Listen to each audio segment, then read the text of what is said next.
Commission Inland Wetlands. Of course it is. Anyway, where was I? Anyway, we are calling to order Tuesday, September 14th, 6 p.m. IWA and Conservation Commission by video conference. May we have a roll call? Yes, John Mailing, Here. Steve Clockey, Yes. Here. John Levin, Present. and Jennifer Belliot. Okay, that's it. That is it so far. I think that was Jen. Oh, okay. I have not heard from Commissioner Halowinko, so he may be joining us. Pence, Marin, and Brown all cannot attend. Okay. It's either the four of you and possibly the fifth with Mr. Halowinko. All right. So we have a quorum, so we can proceed. Next item on the agenda would be public comments. Do we have anything in writing? No, I've not received any public comments in writing. And then, let's see. Has anyone signed up to speak?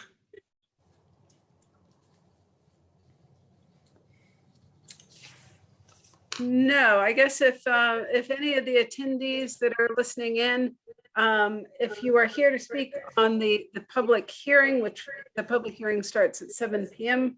on our agenda, stay on the line and at 7 we'll get to you.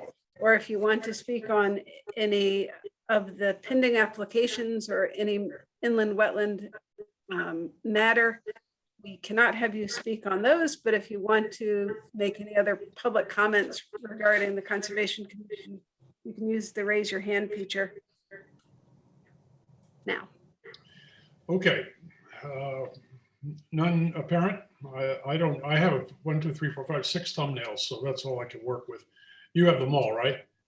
Yes. Yeah, Okay. no one is using the raise your hand feature, so I think. All right, good. Then we can move on to section 4, receipt and discussion.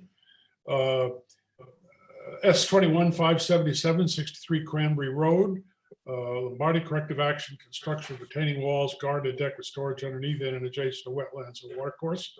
And Mr. and Mrs. Lombardi are with us, I believe. Welcome. Yes. Yes. Yes. So just to explain, the Lombardis received a notice of violation for some work that they did on their property at 63 Cranberry Road. And in response to that notice, they've made the application that's before you. 63 Cranberry is just west of the intersection of Cranberry and Partridge Avenue. So it's this property here. Go.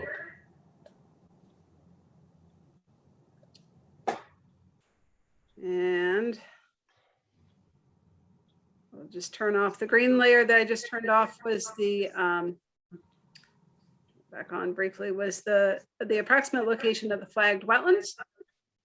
And the work cited in the order was some work off the back of the residence, the driveway, and then a new wall that is installed here along the watercourse and pond, which is approximately here. Where is the pond again? Let me zoom back out. And so this is actually, it's kind of in the trees, but this is a ponded area here. Okay. Likewise, there's a ponded area here. This is all part of a large wetland and watercourse system that flows to the north and under Cranberry Road. So you can see the water here, and then it's under the cursor here.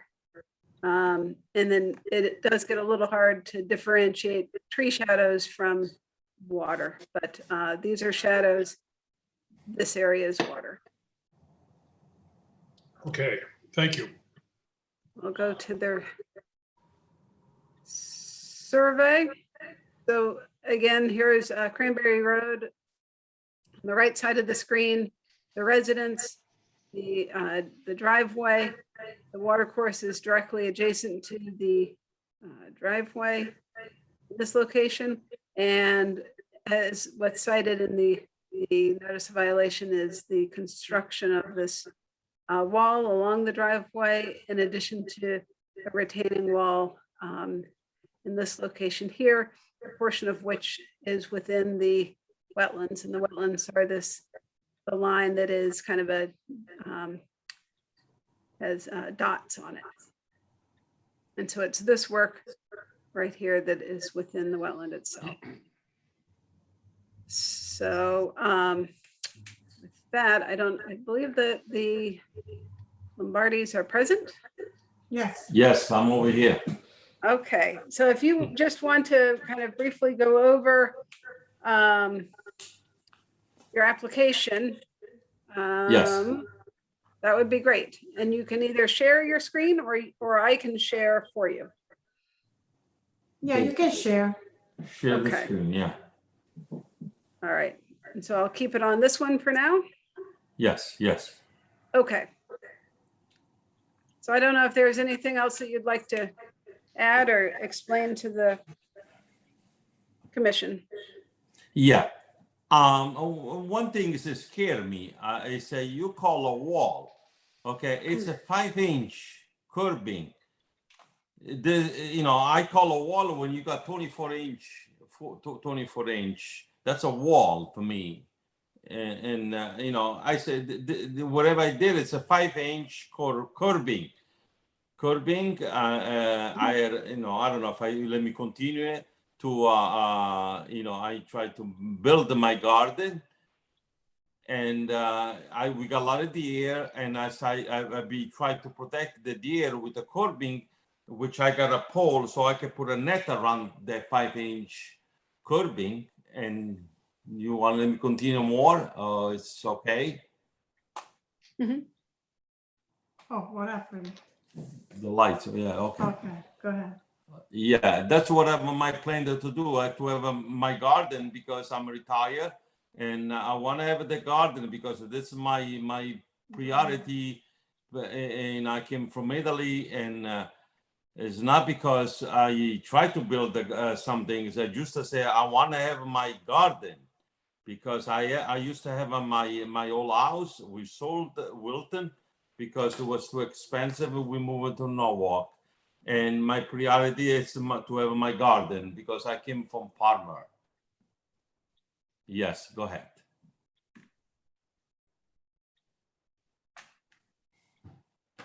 Okay, and I will share some photographs. Maybe that might be That would be good. helpful.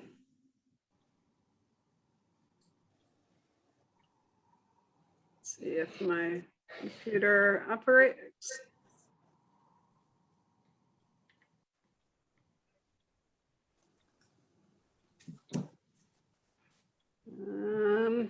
Okay, here we go. So this is Yes. from the end of the driveway, right? Looking out. Yes, towards- yes. And this is what you were just describing. The Yeah, the curb. curbing. That's a 5-inch.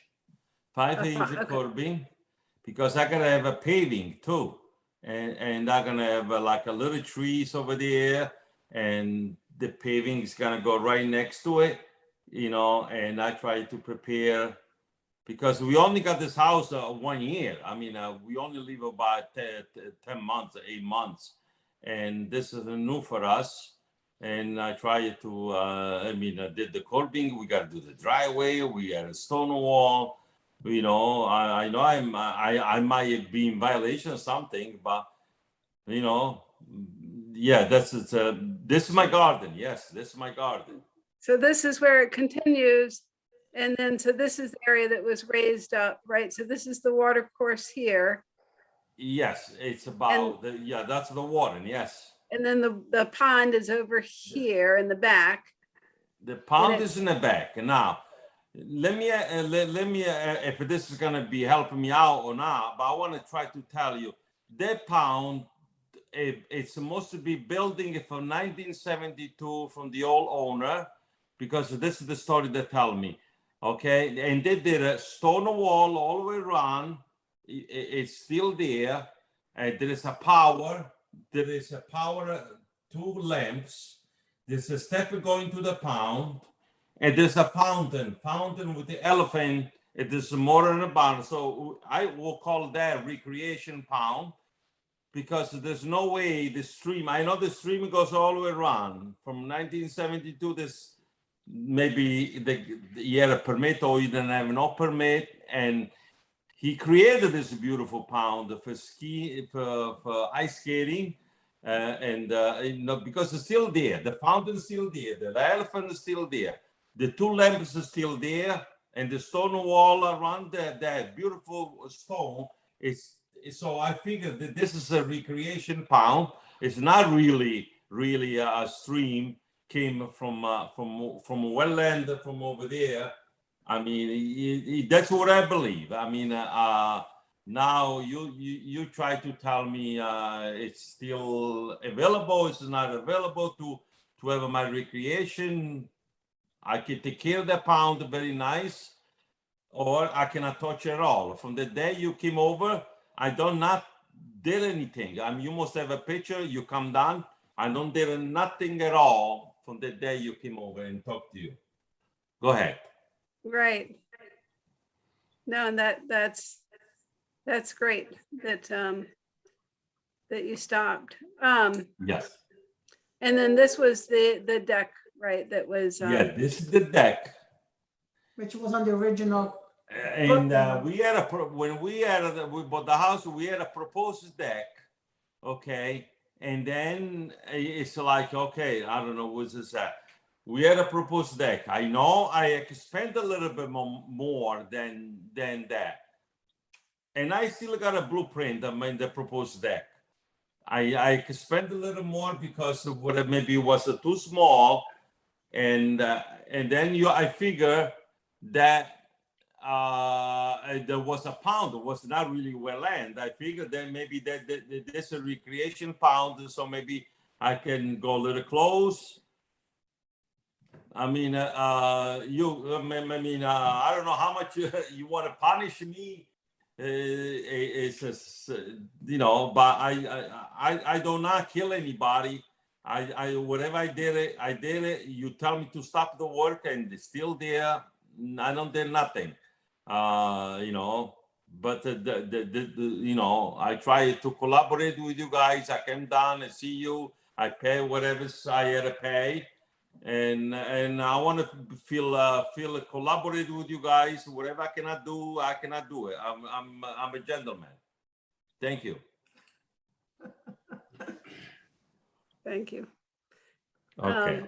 So this is the garden. So commissioners, I guess I would recommend that as always, that if you have a chance to go out and look at the site and review the contents of the application. I believe that the Lombardis are seeking to retain all that they've started. So that, I believe, is what they are seeking. Yes. Okay. Yes. Correct. Right. Okay. And it Well- is receipt of the application tonight, so there's no decision tonight, but certainly feedback from the agency. Yeah, I mean, I look forward to going out and having a look myself, because I can understand from what Mr. Lombardi has told us what it is that he's trying to achieve. Yes.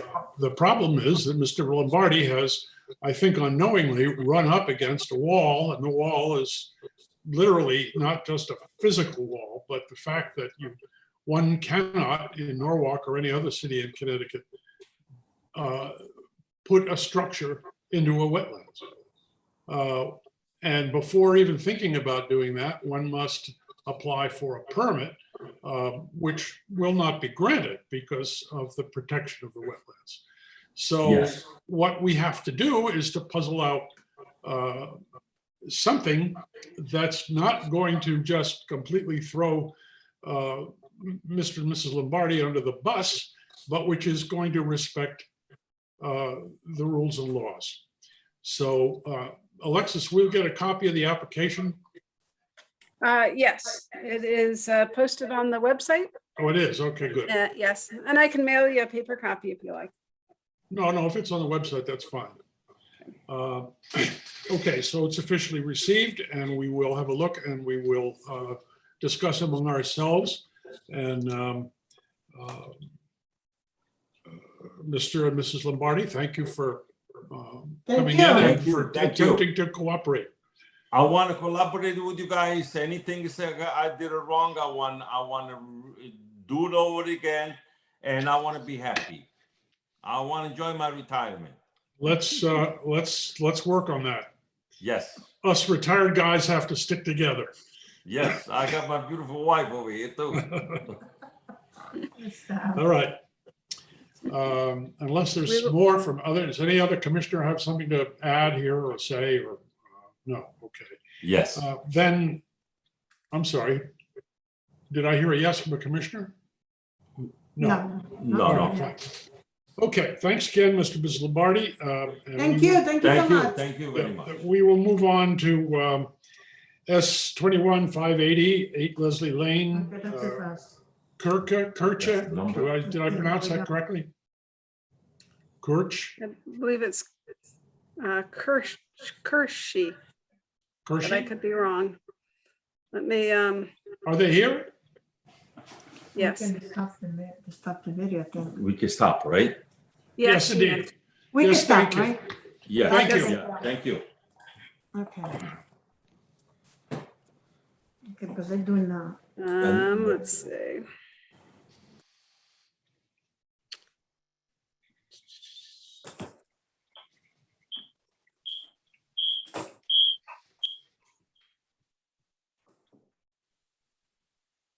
So I see the name on my screen, but I don't, Yes, I'm, let's see. Can you hear me now?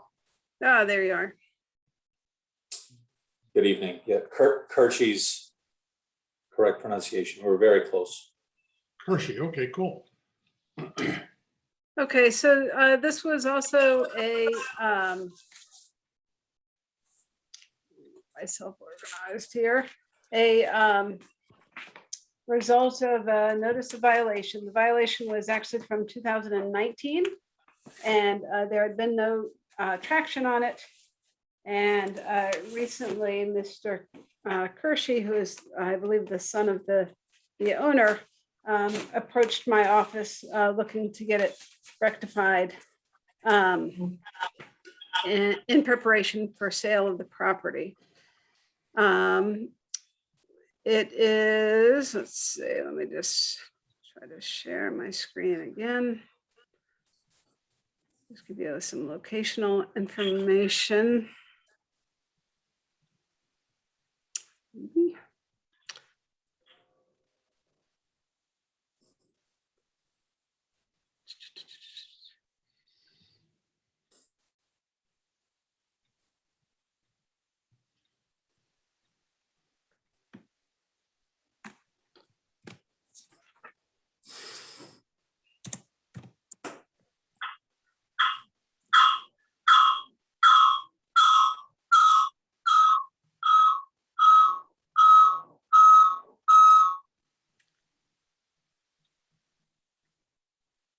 Okay, so Leslie Lane is off of Weed Avenue.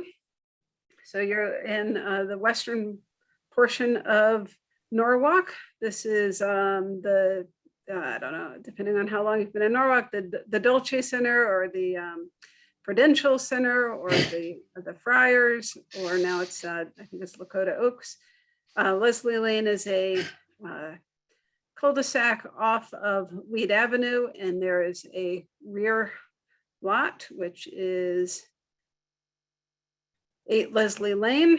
The majority of 8 Leslie Lane is wetlands, so pretty much the entire front, and then additionally in the on the property to the rear. It was built with a permit in, I believe, the early 90s, if I remember right. And it had a an allowance to install the driveway in a small portion of a front yard, kind of in the front of the property. And then the rest was to be undisturbed. And they were issued a violation for placing wood chips and removing all the understory vegetation in the front portion of the wetland here. And so that's why Mr. Hershey is here.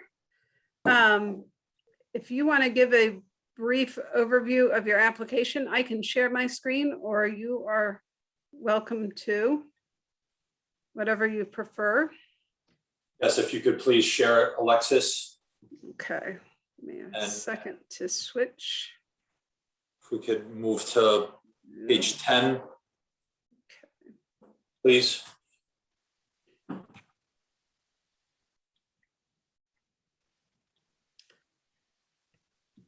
Page.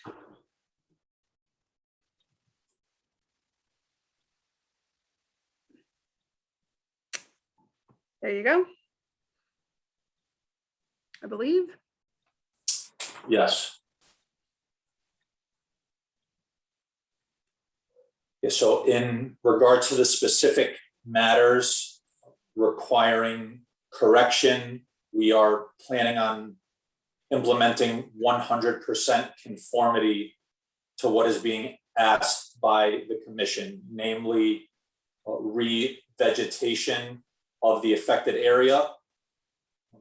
I worked with the assistance of the office in understanding what would be 100% conformity to what was being requested. And we plan on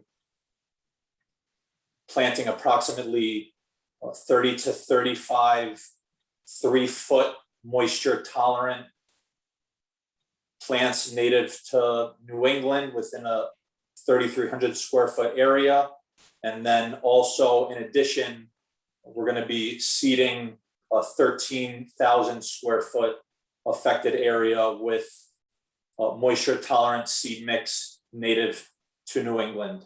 Alexis, if you want to move to the next page, there's a graphic that may help in my explanation, please. Should be coming. So as you can see here, there's a rectangle in front of the home, which is the affected area. The blue dots represent the moisture tolerant trees, which are going to be planting.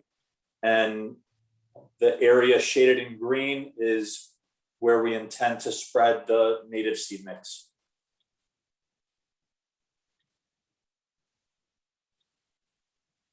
Okay, is there more? Can you say what the blue line is on that image? I'll answer that. That's the 100-foot upland review area that was just still on when I made the base map. So it's the 100-foot upland review area from the adjacent watercourses. It does not take into account the upland review area for the wetland.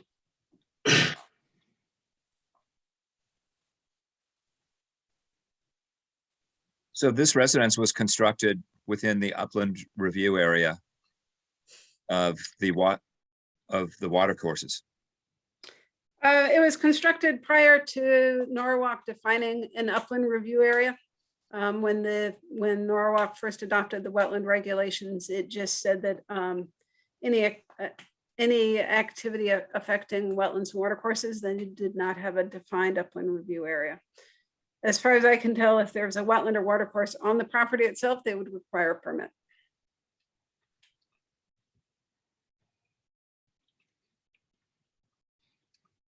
Is there more to this application for us to see, or are these pages No, pretty much that is it? pretty much it. So the Okay. notice of violation had cited just that removal of all ground vegetation and deposition of wood chips kind of in this front area, as Mr. Hershey described, that's adjacent to the front lawn area here.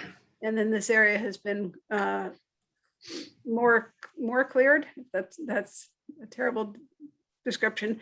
And then further back here within this portion of the wetland, a lot of the canopy trees have remained, but there is no understory vegetation. That's what was cited, and that is what is being presented tonight is the restoration of that vegetation that had been previously removed. And this restoration plan has been developed with the with staff's input and cooperation. Is that correct? Yeah. Okay. I mean, with all applications, I am available to kind of meet pre-application and during application. But yes, this is a base map that I made for the applicant, and then you know, he added his proposed planting plan and his proposed narrative describing what he does. And I will make sure that you all have a copy of his application. It includes a more recent wetland delineation by Mr. Danzer, a copy of the list of moisture tolerant plants that my office has, just to assist all those applicants that are looking to plant plants. An overview, and then some additional information regarding the history of the property and its development, and the application form. And that is the entire application. Okay, well, I'm not quite sure what the next step is. We are looking at receipt of the application, but the material that would have been included in the original application, it seems to me, has already been worked out and presented. So, you know, that's not a bad thing. I'm not complaining about it. I'm just saying that,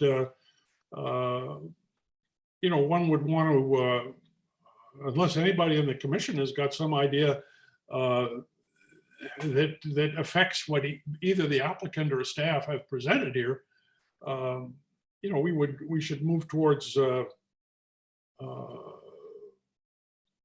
know, closing this up as quickly as we can. I mean, what would normal process be for this? So again, it's receipt of the application tonight, so you'd wait 14 days in order to render a decision. So it will be on the next agenda of September 28th. Okay, And it sounds like I will be drafting a memorandum with a draft resolution to approve with conditions, unless that would be I terrific. get any other indication. And Commissioner Levin does have his hand raised. What was the date of the original citation for the violation? Let me check. Give me a second.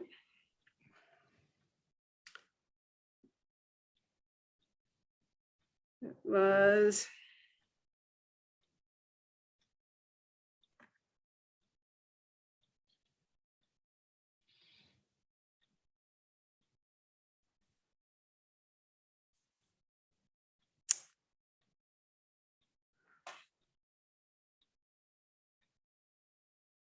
sorry, I'm having some, my computer is very slow.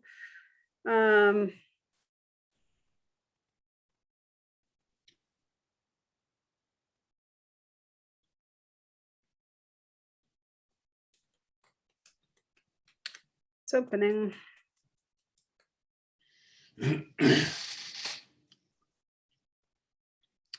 So and I apologize, it wasn't a notice violation, it was a cease and restore order. And I believe that was upheld in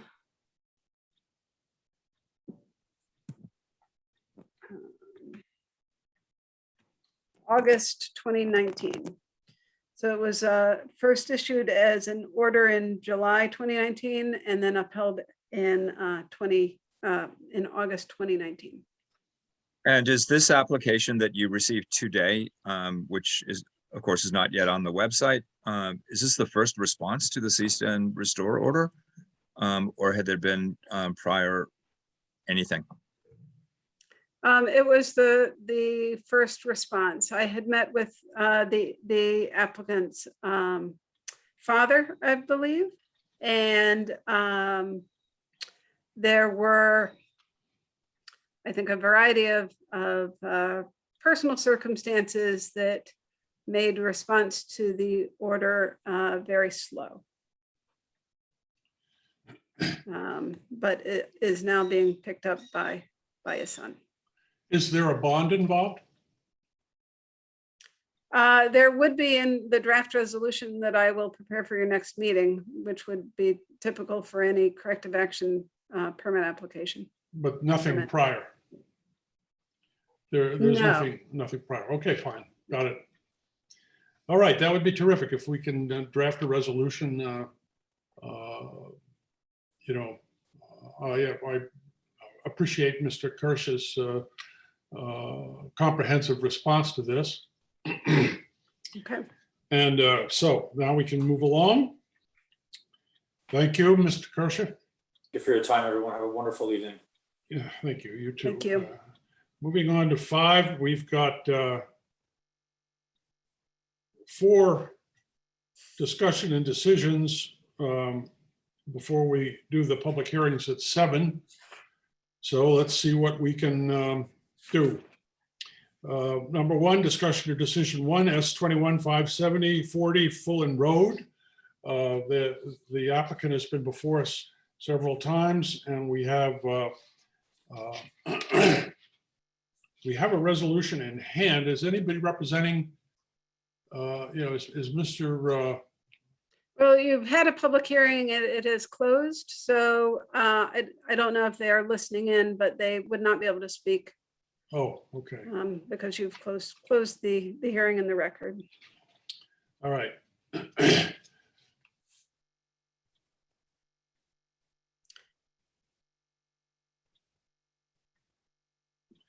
Okay, So you- revisions in the memorandum dated September 10th, it says revisions to the proposal included additional details.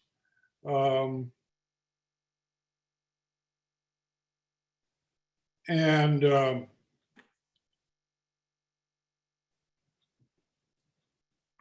one thing that I don't see mentioned was a brief conversation we had with the applicant, or I'd had, about trees. They were referring to Norway maples as being invasives. From my own inspection of the property, it seemed to me that, invasive or not, they were rather important trees and had enviable canopies, and that they should be preserved.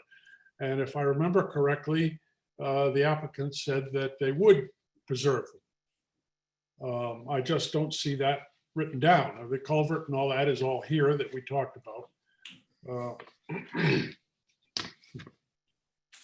Is it appropriate to add something like that to the resolution? Yeah, so you're talking about not removing the Norway maples that are within the wetland area would be your preference? Well, specifically, yes. I mean, we didn't talk about any other trees, but the attempt is to try to keep the canopy cover in the wetlands area as complete as possible. But I would settle for just keeping the maples, and there was no intention of cutting anything else anyway, so I don't see why we would have to go beyond that. So, I mean, that can certainly be, my memorandum contains just a draft possible resolution with potential conditions. So you obviously are free to amend as you see appropriate. I'll share. The resolution does not specifically address the items in paragraph 2, the revisions to the proposal. Does it? I wonder whether it has to. It refers to the updated plans that show those revisions. Fine. But correct, it doesn't spell them out specifically. Okay, and it doesn't need to. Is that correct? That's correct. Okay, fine, excellent. All right. Commissioners, any discussion on this proposition? Yeah, I have a question, and it relates to the wording of the resolution. Reading section 7, the third paragraph makes reference to should the wetland creation area not meet the goals during the monitoring period. There's no reference to, or I missed it. I don't know what the goals are that are referenced in this paragraph. And I'm wondering what are those goals and where do you find them? Okay, so maybe we could add, it goes back to the landscape plan. Let me share my screen again.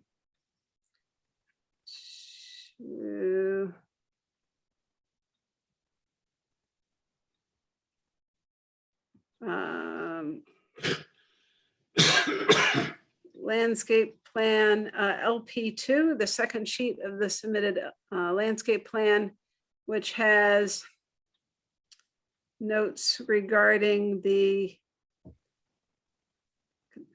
construction of the wetland,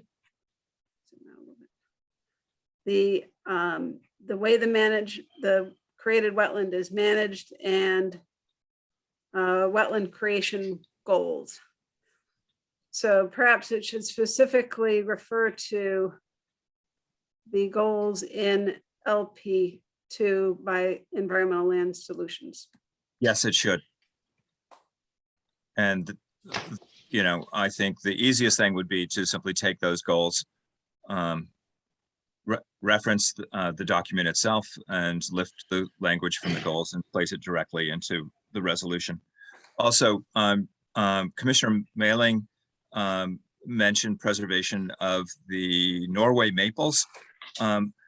It may be implied by the existing plan. Nonetheless, I personally would like, if we're going to be revising the resolution, I would like to see that revision included as well, so that there is a reference that the Norway maples currently on the site will be preserved and protected. Is that correct, John? Yes.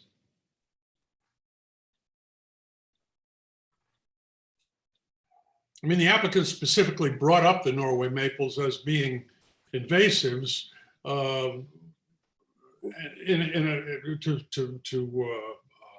rationalize taking them down. Of course. Having seen them, I felt that invasive or not, we're better off with them than without them. I have a question from my own ignorance. Invasive is a technical term that is used to describe species of plants and animals, or? Well, I think it's the wrong term. I think I used the wrong term. I think it's non-native. Okay. I'd say that they're a non-native invasive species. So they're invasive. They're non-native because they're from Norway, and then they're invasive because they are very good at spreading to areas where they are not intended to be planted, and they can outcompete your native maples by leafing out sooner and changing the soil chemistry around their roots. So they are definitely an aggressive competitor with your native trees. But yes, they provide some canopy. So is a native, non-native, and invasive technical terms that are incorporated in the state regulations? In the enabling legislation of regarding Yes. the inland wetlands? Yes. Not that I recall, no. It talks about, habitat and other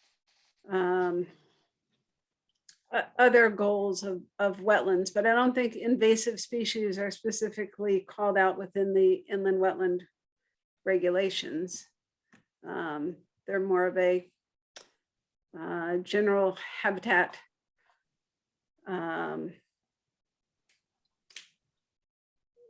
concern. Okay, so based on that, it would seem that the treatment of anything that might be labeled either technically or pejoratively as an invasive or non-native species can be handled by the commission more or less how we wish. Within the wetland, yes. Okay. To a certain extent, right. Within the upland review area as well. Let's go back to their, Yeah, what drawing are they shown on, if any? so these are on, I'd probably look at the landscape plan. So these are the non-native invasive species control notes are on LP1 that talks about kind of a general control. And then Mr. Levin had asked about within the upland review area. I guess if there are, so basically what the applicant is asking for is a, let me find another site plan. What they're asking for is a development envelope where they have a proposed area of disturbance and of interior of the site, and then they're seeking, we'll go to the sedimentation and erosion control plan. It's like, this is it.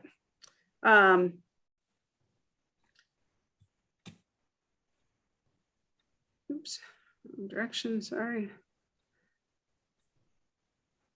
So I just wanted to zoom out. So this is the entire site, but then within this area, they are seeking development. So this is their limit of disturbance adjacent to the eastern wetland on Hills Lane. So they have certain work with certain just landscaping work within the wetland, and then within this buffer. And then likewise over here, you have the wetland on the western portion closest to Fullen. They're proposing to retain this buffer, and then, as you recall, make a created wetland kind of in this area. So, I mean, I suppose if you wanted to add that, you know, any Norway maple within the wetland or within the, you know, outside the limit of disturbance, or somehow define it, because some of these are within the, I don't know where all the Norway maples are, and some of these buildings are within the upland review area, which is why they're before you. So I'm just trying to narrow down where you don't want the removal of Norway maples. And I would defer to Commissioner Mailing, who had the discussion with the owner or their representative. Whatever. In my view, I mean, we were discussing when the subject arose, the Hills Lane wetlands. And that's the area that during my visit, I had the closest chance to inspect. And, you know, frankly, he brought up Norway maples, but there may very well be other trees providing equally important canopy in the area.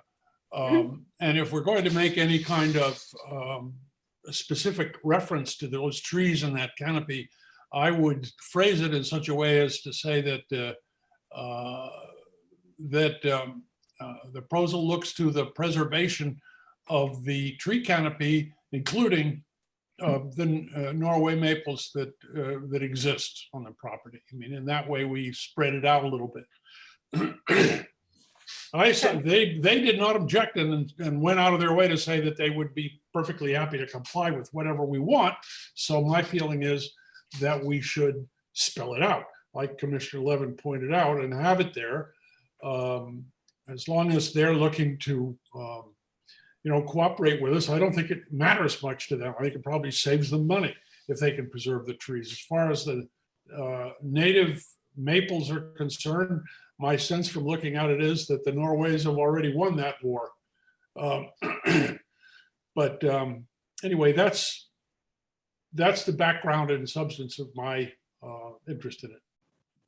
So would you maybe say that it would be any tree within a wetland or wetland upland review area of, let's say, a certain size that you would not want them to cut down? I guess I wouldn't necessarily include the upland review area. I'm not sure that they're proposing to take any down there. Okay, just in the wetlands. Yeah, and as far as specific size is concerned, I'm not totally certain that that would be necessary, because I think that if we told them we wanted to preserve the tree canopy, that they would interpret that to mean don't cut down any trees. I don't think we can say don't cut down any trees. But in this case, I would be satisfied to defer to the developers who persuaded me that if we say we don't want them cut down, they won't cut them down.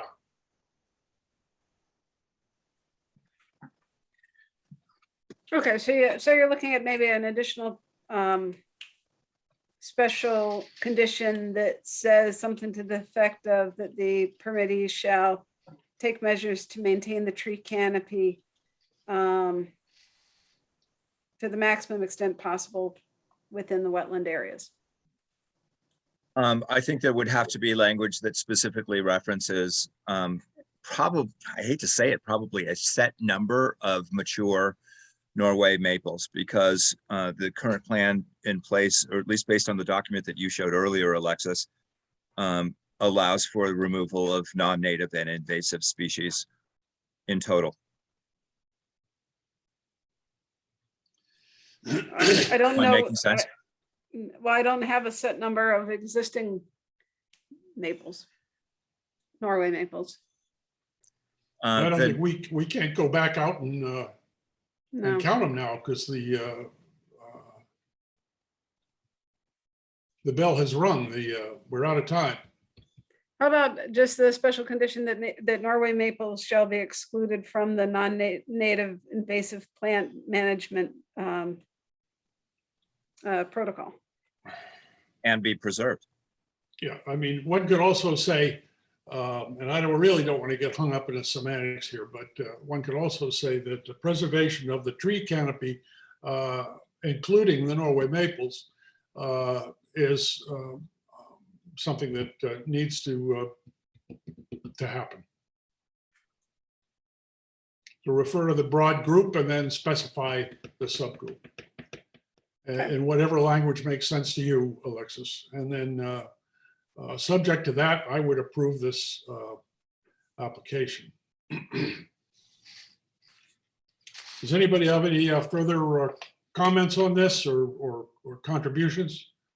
If not, I will move to accept or to grant inland wetland application S21-570 for the property located at Fulton Road, subject to the conditions outlined in staff memorandum dated September 10th and additions and corrections thereto.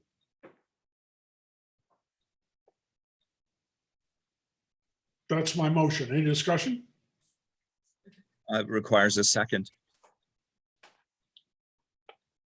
Yes, please. Do I hear a second? Yeah, I'll second. Moved and second. Motion's on the table. It's moved and seconded. Any discussion? Yes, so I am reluctant to vote on this motion until the language is actually spelled out, until we can actually see what we're voting on, and that it's sort of satisfies. I'd rather have the resolution modified and then vote on it, rather than vote on it and then have it modified. Does that make sense? I'm not comfortable voting on it until there's language in place. Do we have, with only 4 members present, we're unable to vote on this motion without quorum. Is that correct, Alexis? Yeah, and I believe that without a special meeting, you're out of time. So you have 35 days to render a decision once you close the public hearing, and the public hearing closed at the August 10th meeting. But if you like, I can take a minute to draft actual language for a 14th special condition. Well, I think that's better than failing to act on the application. We have a public hearing at 7. Perhaps we could recess until then.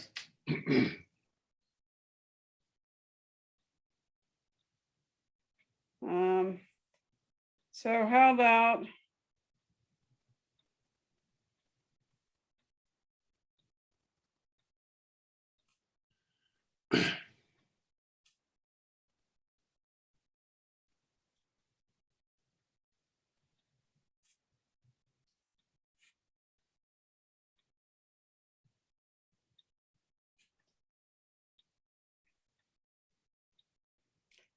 okay, so possible special condition 14 would read, within the wetland areas, the permittee shall preserve the tree canopy to the maximum extent. All canopy trees, including Norway maples, should be preserved.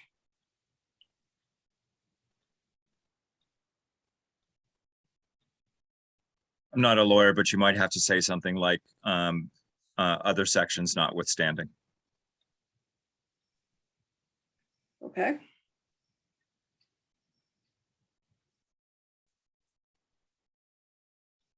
Now I want to go to law school and learn how to draft these things. So within the wetland, the permittee shall preserve the tree canopy to the maximum extent possible. All canopy trees, including Norway maples, should be preserved. Other sections notwithstanding. And then was there supposed to be an edit in section 7 about the goals? Was there Yeah. words to be added there? Correct, and then the goals would reference the goals found on sheet LP2, dated 5/25/2021, last revised 8/4/2021. Thank you. And is that document incorporated by reference? Yes. Okay.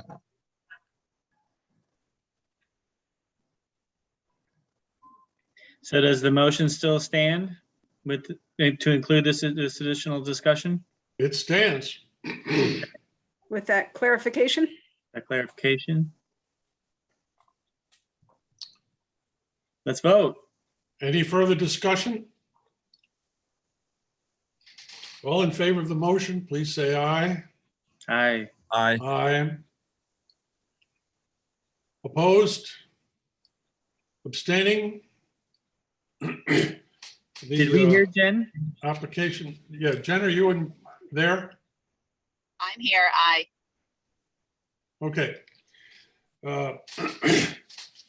The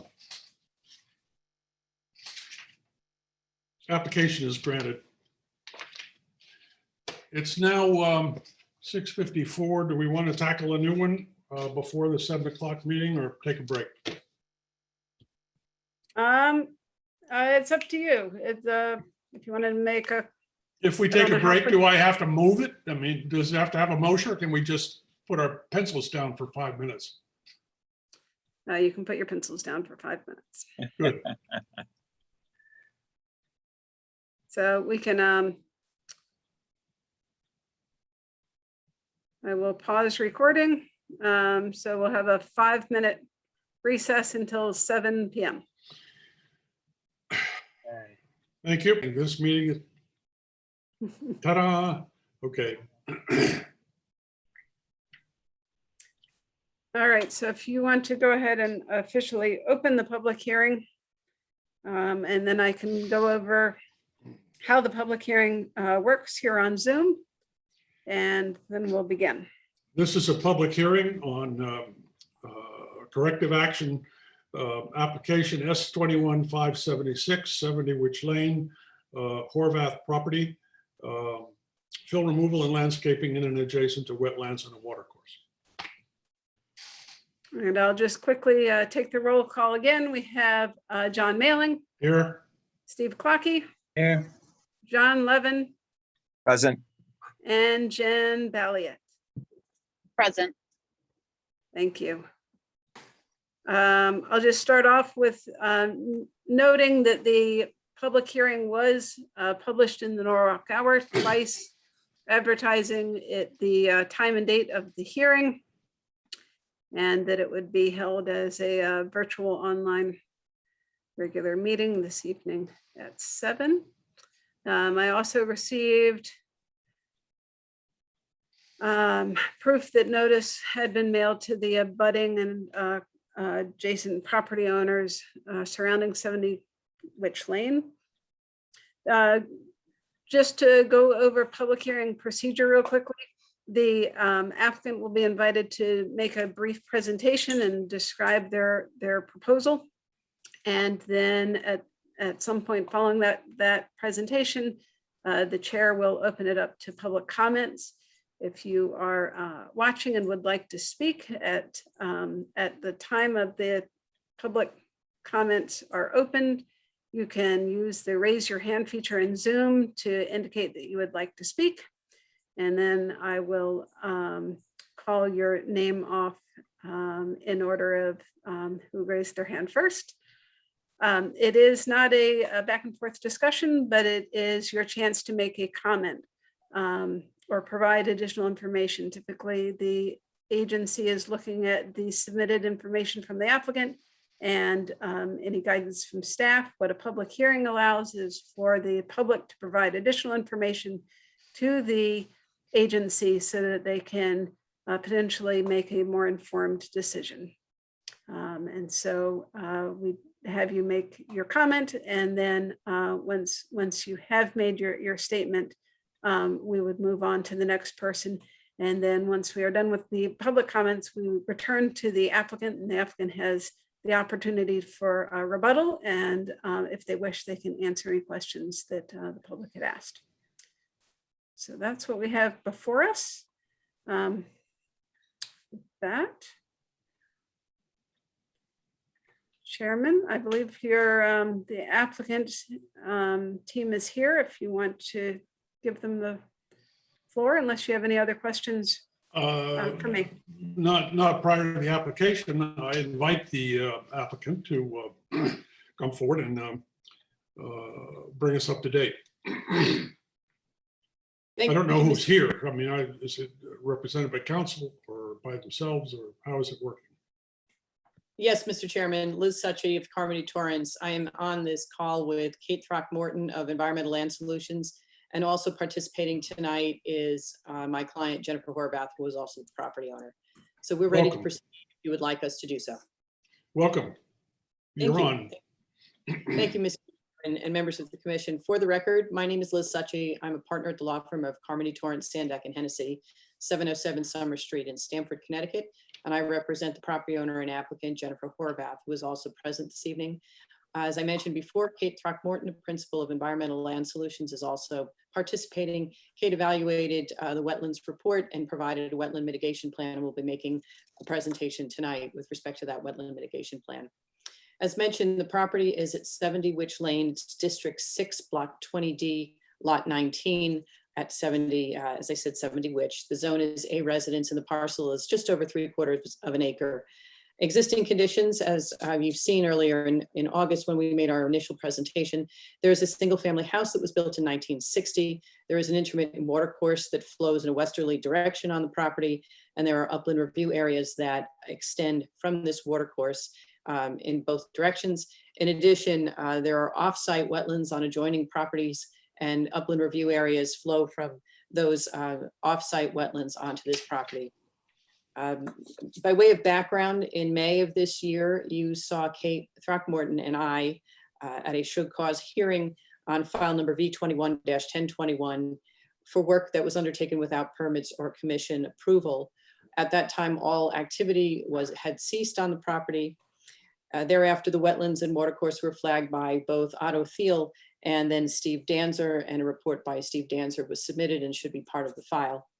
A wetland mitigation plan was then developed by Ms. Throckmorton, and a significant action corrective activity application was filed on July 13th. You preliminarily received and reviewed that application on August 10th. Notice to neighbors, as Ms. Carachetti indicated, were sent on or about September 1. And to date, I have not been contacted by any neighbors, but I believe there are some that are on that would like to participate this evening, and we welcome their comments.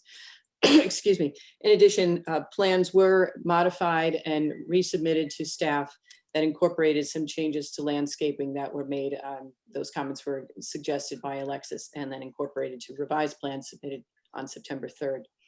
Just quickly, my client undertook work on this property without prior approvals, largely because she lacked the knowledge or understanding of what the process is and thought that her actions would actually be beneficial to the property, not only for herself, but also for safety for pets and other family members that would come and beautify the property. However, there was an application necessary to undertake the work that she did. As soon as she was notified by way of the violation notice, all work ceased, and then we are through this process with you today. The mitigation plan briefly, and I will let Kate go into it in greater detail, certainly. It seeks to remove approximately 40 cubic yards of earth and other material near the watercourse, install nearly 30 wetland appropriate bushes to act as a natural living barrier. We also seek to remove several unhealthy trees within the upland review area, and those are just generally 3 white pines, and then replace them with 9 additional new trees. And then we've also requested approval to remove 2 tulip trees in the upland review area, which we believe are unhealthy and could pose a danger to the Horvath dwelling and residents therein. So at this point, I would like to turn the mic over to Kate Throckmorton for her to go through the wetland mitigation plan with you in greater detail. Thank you. Sure.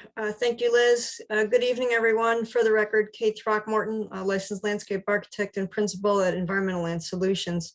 I'm going to share my screen.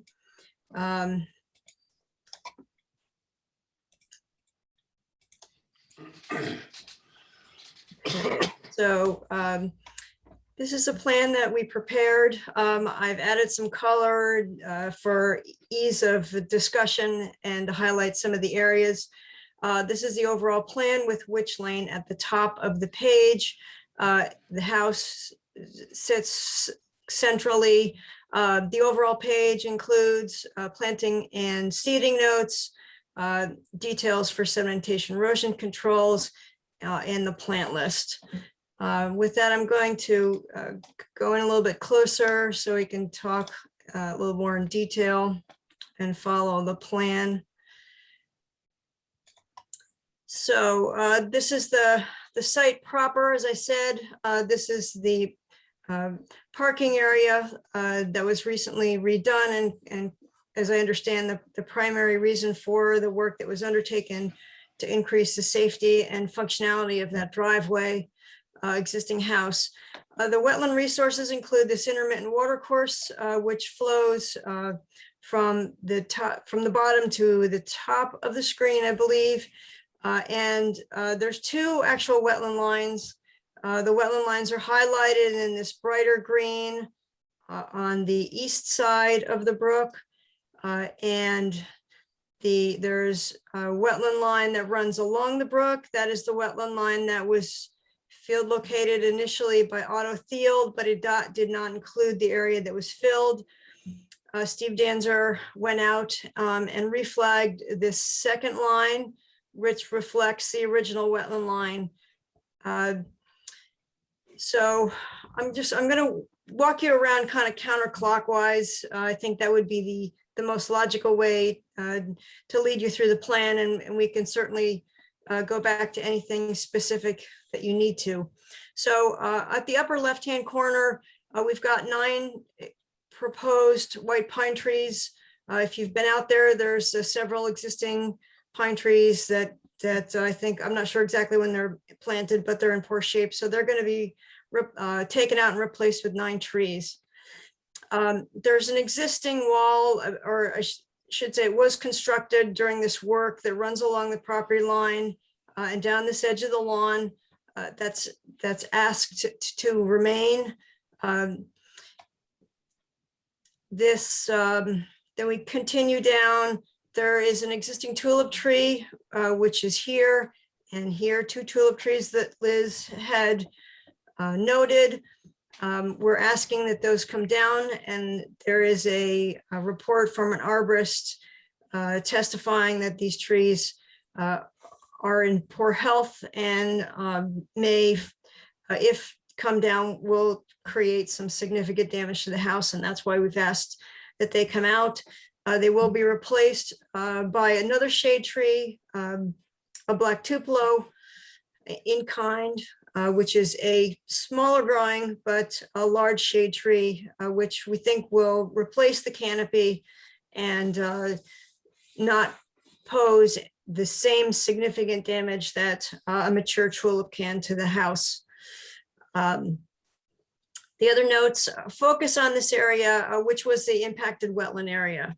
The green hatch is the area where there was fill actually in the wetland, for approximately 40 cubic yards that will be taken out to a depth somewhere between 6 and 24 inches. That will have to be witnessed and verified by a soil scientist to confirm that the fill has been removed and the grade is back to original grade. There is a proposed planting along the edge of the wetlands to define the lawn and provide some new native plantings along the brook. As we all understand, the existing lawn did come down actually to this area, and the lower portions of this wall that abut the stream were originally there. But the secondary stones, there's probably like a 2 layer stone wall there now. So the top stones will be removed and the earth will be removed, and we will return that to original grade. The area behind or between the plantings in the house will be reseeded as lawn. As we move further down around, there's an existing wall on this side that was done with the site work that's outside the wetlands, and that is asked to remain. There's an existing fire pit just noted that was previously developed, and that was primarily actually there to reflect that grade in the eastern part of the site has not changed in any significance. In addition, there are some cedar trees along the eastern property line, which the owner requests to be removed and replaced with some green giants. That's primarily just because the cedars are older, they're thinning out, and they no longer provide this, the dense screening that the owners are seeking. And this also notes a small bluestone patio on grade that's proposed within an existing gravel and landscaped area. The other items that are noted on this plan is this kind of pinky dashed line that denotes the 50-foot upland review area off of the wetlands, and the 100-foot review area off the watercourse is this purple line further up into the property. And that is a kind of I believe, a comprehensive review of the site. I'd be happy to answer any questions. I guess a couple of things I didn't mention. There is some landscape debris here that will be cleaned up as part of this application from a prior owner. Some of the walls that were created with the driveway need to be adjusted to meet the building code. And they will be adjusted kind of in kind. I think the lower walls are going to be raised so that the upper wall meets the maximum height. That won't involve necessarily any additional digging, but just kind of a reconstruction of those walls. And I think that is an overview of the property. I'd be happy to answer any questions or clarifications that anybody has. Commissioners? I have one, of course. The comment regarding the deck, Kate, complete deck reconstruction. Yes, actually, thank you, John. I thought there was something that I missed. So those two existing decks are to be reconstructed. The footings were, they're existing decks. They're going to be replaced in kind. The existing footings are going to be replaced. So really the lumber that's going to be there is going to be removed, and it's going to be replaced with new lumber. That doesn't actually entail any earth disturbance or new footings. But that does have to be included for the building permits. So the deck is going to be reduced in size, pulled back? No, it's exactly the same size as it was today, Okay, or previously, I should say. I know, I'm not sure, I haven't been there since May, but I think what had happened was that the deck is mostly deconstructed, so that the existing footings will be reused, and the deck will be reconstructed in the same configuration as it previously was. okay. It's raised up pretty high above the ground anyway. The tulip trees, I have not had a chance to look at the report by the arborist. Tell me again, what's the matter with them? I mean, what is it that's going to make them fall down? They're beautiful, huge trees with a marvelous canopy.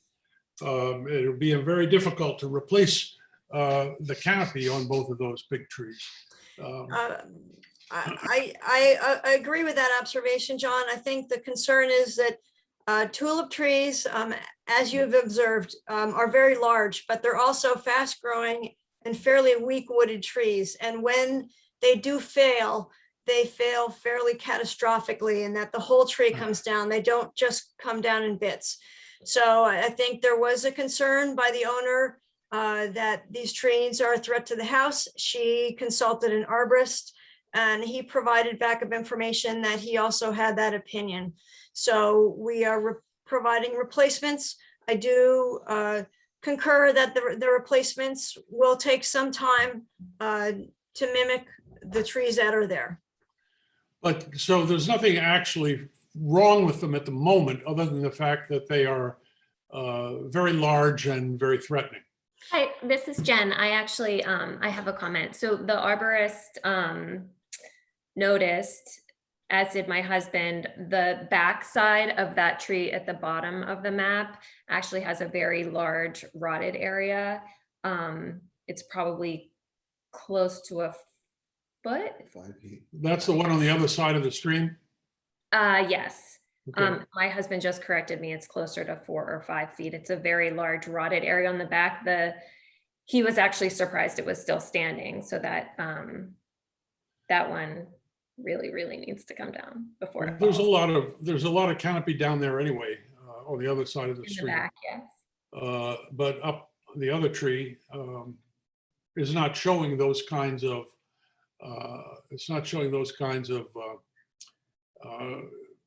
sickness, if you will.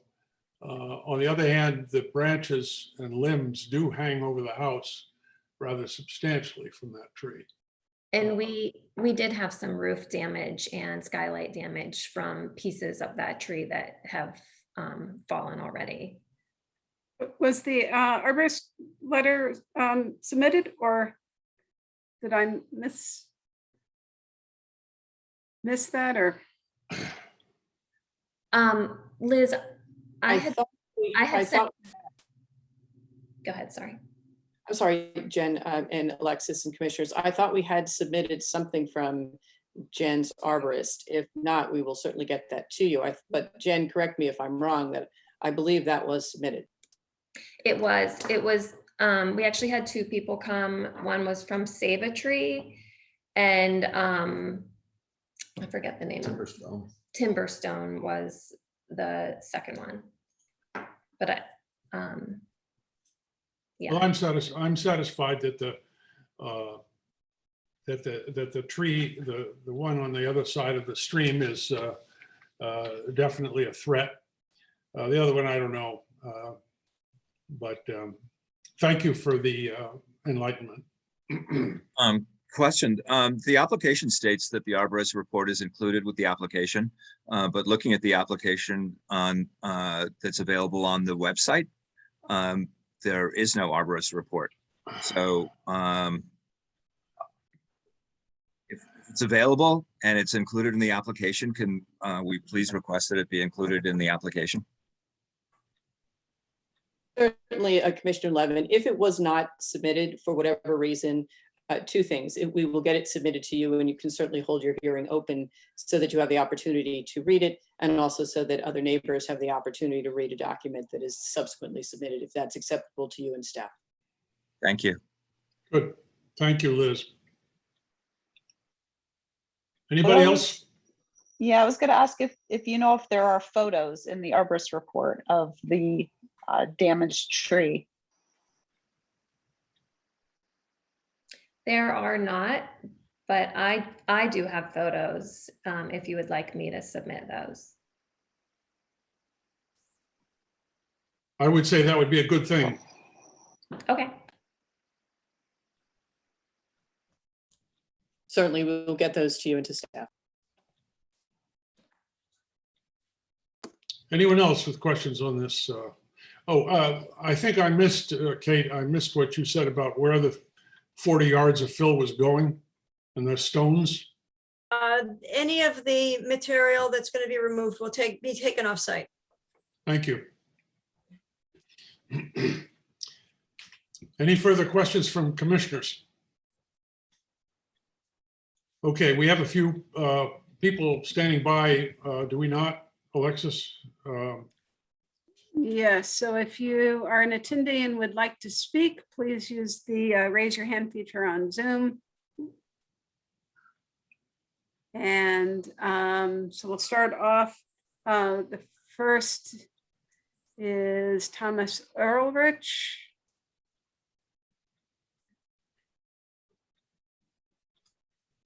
Hi, can you hear me? Yes. Yes. My name is Tom Ulrich. I live at 72 Witch Lane, which is immediately adjacent to the affected parcel. My wife and I moved into this residence on January 2nd, 2020. So we had the pleasure of seeing the water course and surrounding properties through 4 seasons. In periods of heavy rainfall, the water course would fill with water and slowly drain. Now in the current confined space, the water fills the current channel. It builds up, backs up onto the neighboring property of actually another neighbor of mine at 74 Witch Lane, which is another off-site wetland. The construction began on April 4th at 7:30 a.m., which was Easter morning. Large earth-moving equipment and workers began upgrading the driveway adjacent to my property. Many trees were cut. There were several dozens of cubic earth filler that were trucked in. So I would disagree with the characterization of 40. I would say 140 cubic feet of earth.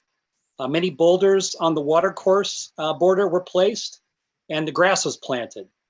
So the current remediated section is now a terraced lawn. I would ask for full remediation. Number one, that the natural water course be replaced to the original condition that it was on April 3rd with the original grade. The grass should be removed and natural vegetation replanted and a gradual slope from the house replaced. Currently, as I said, there's a flat lawn in place of the water course. The proposed application should be amended to include that specific language. The white pines, while maybe scraggly, obscure the property from my master bedroom. They're not on my property, but I will make a note that that's the only thing preventing them and me from looking into our windows. The second line in the original proposal, I would request to be remediated to, and that would go to the edge of the deck or the upper green line. The secondary stones be removed, and I believe that's in the application, and that the area of plantings and the house should be returned to the original grade. The bluestone patio is complete. It's no longer proposed. And again, I look out on this every morning and every night. That's all I have to say. Thank you very much. The bluestone patio is actually, there has been no work done. That's gravel that is down there. There was gravel before and there is gravel now. I can send a picture of that tomorrow.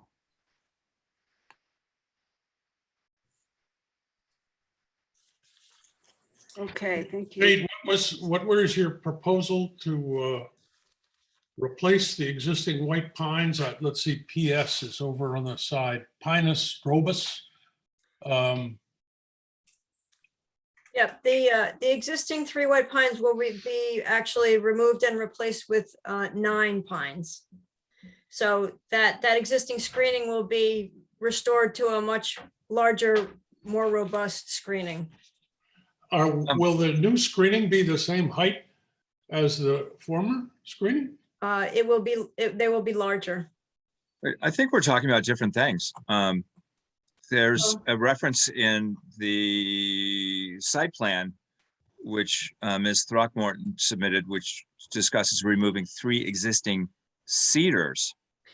That's the other side of the property. Right, and those are the trees that separate the property or that border the property with the neighbor that spoke just a moment ago. There are 3 cedars, not 3 white pines.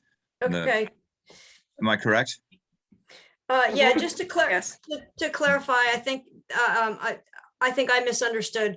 The cedars are here and the pines, there's also some pines on the western side. So I think the neighbor was referring to the ones on the east, which are here. Oh, I'm wondering if we should maybe keep on topic and be sure that we're focusing on the quality and functionality of the wetland and water course, and be careful not to get dragged into other considerations that maybe aren't written into the statutes that we're here to enforce.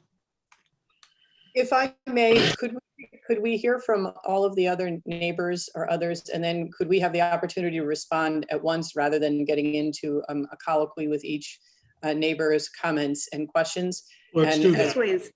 Would in rebuttal? Let's Strongly do that. recommend that. Thank you. So Commissioner Mailing, the next person with their hand raised is Paige Robinson. Yes, thank you. Thank you all for hearing me today. It's a shame to be my neighbors this way, but I live at 74 Witch Lane.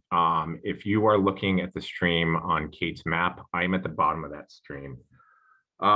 Essentially, I think there's a little background that needs to happen here. So if you were to go to the bottom left of this map, that stream leads to a wetlands. When it rains, when it pours, that wetlands fills up. The blue stream there, it's actually a dry riverbed. What happens, that fills up and that acts as almost like a floodway, and it comes down to my house. Now, the work that has been done, which has been, in my eyes, kind of vastly overstated, there's basically a 3-foot wall that's been built and it's been filled in with fill and a lawn. The new work is proposing to take some of that barrier away, put in a living barrier. My problem with the whole thing, I love the wetlands, love everything, is what this is doing is redirecting all this flood water down to my house. Now, we've experienced $25,000 worth of damage this year since this has gone in. I haven't filed legal action. I did go to this town hall the second I saw this come in because I knew this was an issue. So my issues are with the scope of the work, the 40 cubic yards, the 2 feet to 6 inches of soil. I think that is well understated in this. The other real issue I have is if you look on the kind of top right of this river, it says recently constructed walls to remain outside wetland line. Those walls are blocking the course of this water, which has been there for hundreds of years. My house is over 80 years old. We've never had flooding like this till these walls and basically fill was put in. So wetlands aside, essentially all this work on the river or stream here, if you will, is redirecting all the water that for hundreds of years has been kind of filling up that lawn, that floodplain, and is now redirecting it towards my house. Now I have videos, I have pictures. I mean, this is a 36-inch plus wall, which they have as they're keeping it in this proposed plan.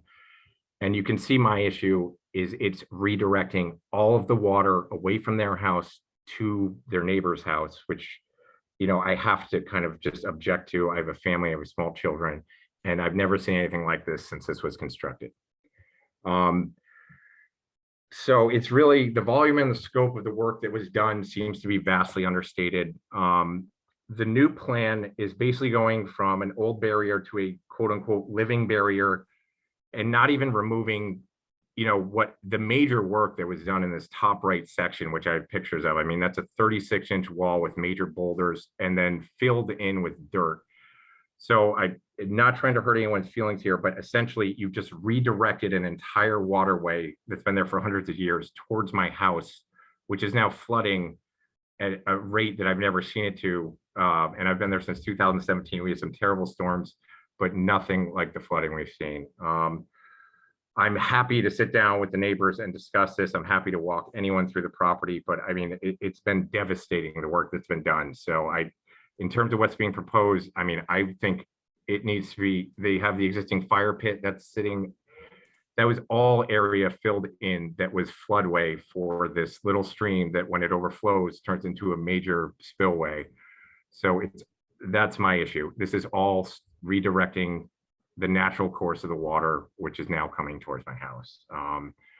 So thank you all very much. You know, I'd obviously like to hear more from Liz in the rebuttal. Is anyone else online, Alexis? So anyone else? This is potentially your last opportunity to provide comment on the pending application. If you would, if you haven't already spoken and you would like to speak, please use the raise your hand feature on Zoom. Okay, no hands being raised. I'd like to give the applicant the opportunity to respond. Thank you, Mr. Mailing. I think it would be most appropriate if Kate could take the lead on perhaps clarifying exactly what the proposal is to remove the materials and rock that had been placed back in the spring along the wetland watercourse line. I just want to clarify that there hasn't been any redirection or change to the channel of that watercourse. I think there's a little bit of confusion there. That's false. Excuse me. I'd like Kate to address that, but we haven't rerouted the watercourse. There has been some material added to the bank of the watercourse, but it has not been rerouted. And as far as the areas that will be reseeded or the areas in which materials would be removed, the grades that were determined to be existing prior to the work undertaken by Ms. Horvath were evaluated by a licensed soil scientist, not one, but two. And it was through that evaluation by a professional that the depths to which this material needs to be removed were established. But I think it'd be more appropriate if Kate could clarify the area that's in hatch mark and what exists today and what would be removed to bring it back to a condition that is acceptable. Kate? Sure. Thank you, Liz. So to clarify, and it might be helpful to get some pictures, which I don't have available at this time, but what we found when we were there was that it is clear that under the current conditions, I think this driveway was reconstructed and the material was spread around the back of the house in essentially in this direction, in a counterclockwise direction. It was the discovery of two soil scientists that that work specifically affected wetland area at the back of the house. And they discovered specifically that the area adjoining the deck was nearly at grade, but had been disturbed. The area along this portion of the watercourse was raised by, there was a second line of stones laid on top of older stones and the area backfilled that directly impacted wetlands. that is the work I think we are focusing on to remediate and completely remove. The areas that we are asking to remain are this wall to the east and this wall to the west. The wall to the west, I believe, is completely new. And the wall to the east, I believe, is raised, but was found to be on previous existing stones. So I believe that this area was partly raised. I can't tell you right now without the pictures in front of me how much, but because the area was not, did not change the course of the stream and did not work below previously laid stones, and therefore did not directly impact the water course, we're asking that that be left or remain, because we did not observe that that it was impacting the wetland resources on the property. So I hope that clarifies it. So one of the questions, and I think that we discussed this at the receipt of the application, is one of the things that the commission uses to determine whether it's a significant regulated activity is when the impact to the wetlands and watercourses. And, you know, they had determined that this was a significant based on the, just because there are some direct impacts. But one of the things that they use is the amount of cubic yards of material deposited. And the application does ask for kind of the total amount within the upland review area. And I know that that was kind of initially discussed at the receipt. Do you know if there is a estimate for the total amount of material deposited within the upland review area? I don't have that number in front of me. Okay. So I'm having a hard time following this. I can ask a question right now, like Alexis, yes? Mhm. Okay, so I was under the impression that just the hatched area within the green in the middle of the diagram here was what was raised in elevation. Is that true or is that not true? Or was the area, was grade raised also uphill from there? It was my observation that the area immediately east of the house is essentially at grade. And that was based on existing roots that we found, shrub roots and this existing fireplace and the improvements immediately adjacent to the house. This right-hand corner does appear to be slightly raised, but I believe it meets the existing grade, and this wall, as you see, kind of goes off the property. And I don't believe that there was any work off the property. To the left-hand side, there was some fill that was brought in. And that does vary, probably between about 2 feet here up to maybe 4 or 5 feet at this upper area. And if you were there, this existing wall is a retaining wall, and that was part of the new work. Okay, so we do have, so my understanding of the hatched area in green that we're proposing to remove, which is the 40 yards, goes from a depth of, let's say, 6 inches to 2 feet. Was that right? 2 feet, correct. That's 2 feet along.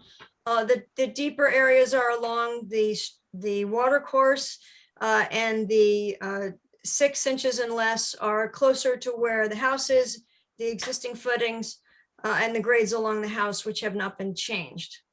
Okay. And how tall is that retaining wall to the west on the left side? Like, what is the drop in grade between on the uphill side or the downhill side of the wall? It varies. I don't have the topography on the backside off the site, but it varies between 2 and 5 feet, I believe. Okay. And then why would we add height to the wall on the east side of the right side of the diagram here if the grade wasn't being raised up there? You know what I mean? Like, well, I guess I'm just wondering, are we restricting the overflow capacity of the water course? The water course has a certain size, and characteristics at, a normal period, but, what does it look like when we get 6 inches of rain in 12 hours?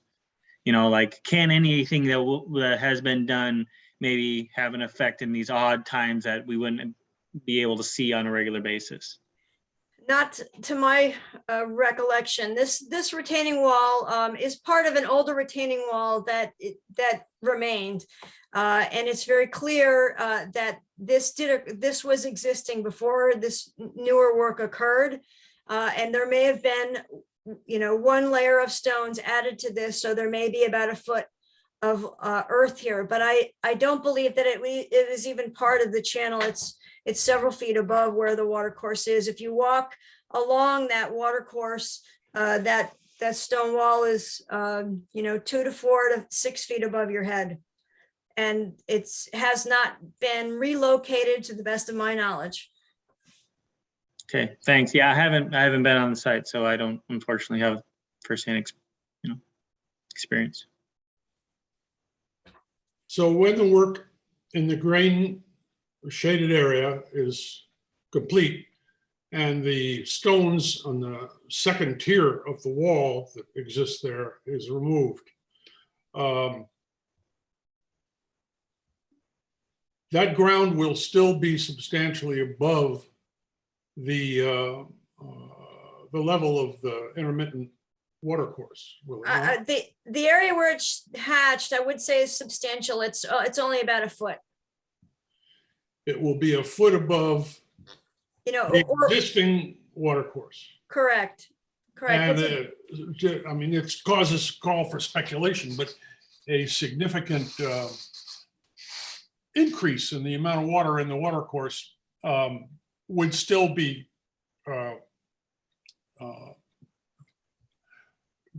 it would still stay within the water course. It would not flood up over the new ground that's just been reduced. Is that correct? Or it will be or would returned. It will be returned. The focus and the goal is to return that area to its previous condition. And that previous condition would be in a condition to absorb perhaps some overflow from significant rainfall events? Well, it will uncover existing wetland soil. So that wetland soil is going to be in a saturated state during heavy rain. So, yes. Okay. Thank you, Kate. Yep. Any further questions tonight for this group? I think we have to hold the hearing open so as to receive the photographs of the tulip tree and the arborist's report. Am I correct in that, Alexis? Yeah, I'd say that at this point, I would recommend that. I would think I have notes to receive the arborist report, photographs that the applicant would like to submit as part of the application. The total amount of cubic yards within the upland review area, I think would be a good thing for the agency to understand. Likewise, the height of the proposed retaining wall on the western side of the property. And any other modifications to the plan that the applicant wishes to make. And Alexis, I'm looking online. Did we have photographs at one time and they're just not there now? Yeah, I can try to share those real quickly if you want. Oh, and then additionally, I'd say that I would strongly recommend that you go out to the site, which you would need to do prior to the close of the public hearing. I can show you photographs from when our enforcement in April and July, if you like. Go through those real quickly. Would that be helpful? Sure. Yes. Thanks. My computer agrees.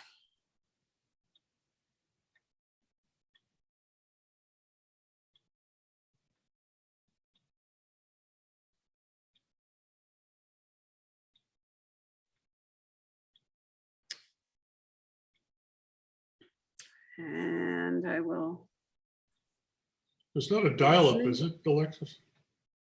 sorry, It's not a dial-up, is it? it's close to it. So I try to never work. I admit that I am at home. And this is why I'm always at the office, because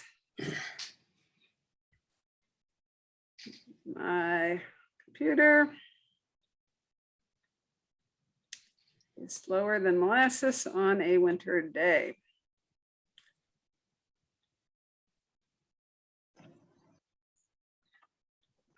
Well, we can save them for Well- next time. Save it for next time. Yeah, I will, so what I will do is I will upload all of the photos that we previously took during the enforcement action to the website so that they formally become part of this application and you can view them at any time. I'm unable to open anything at the moment. Thanks. Very well. So do we need a motion to extend? I have a question. Before we do that, I just have a question. I'm seeing in the Q&A that two of the people that Yeah. spoke earlier had asked about submitting photos and other evidence to us. Can they be instructed as to what the correct procedure is? Sure.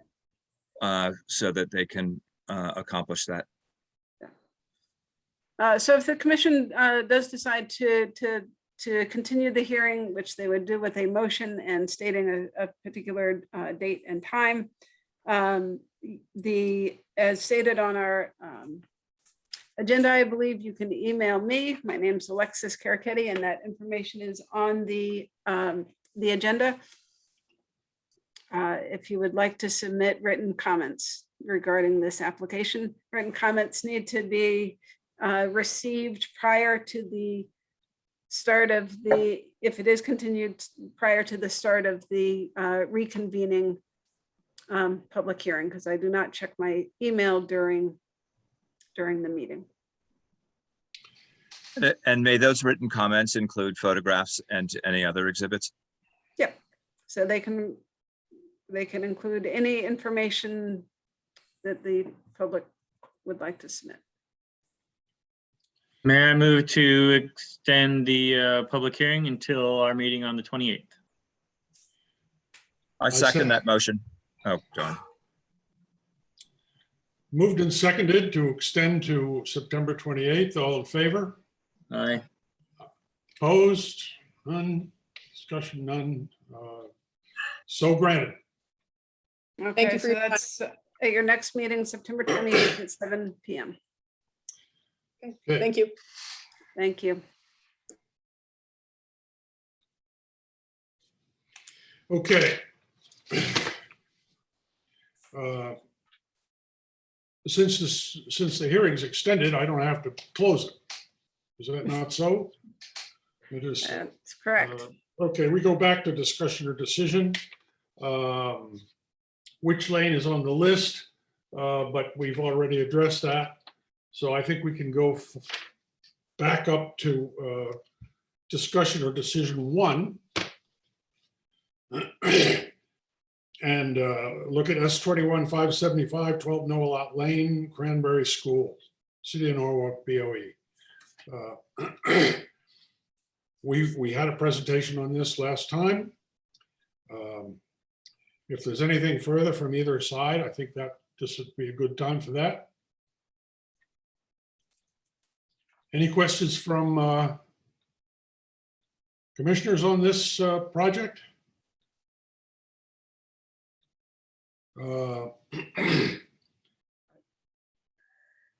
I think based on what I've seen, we could go to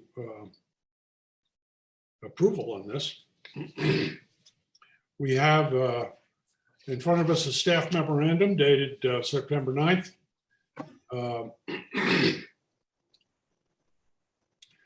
Which specifies the terms that we have discussed and which would be in place.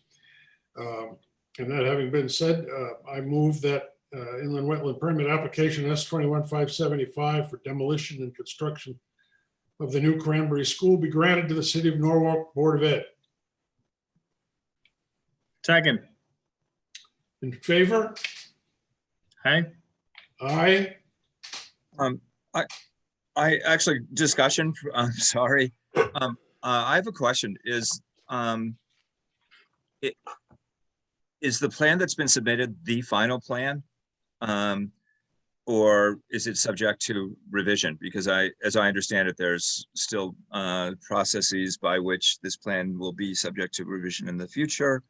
At which point we would no longer be allowed to vote on the revised plan. Am I getting that right? Yeah, no, Sure. so somebody has to go first, right? So Yeah.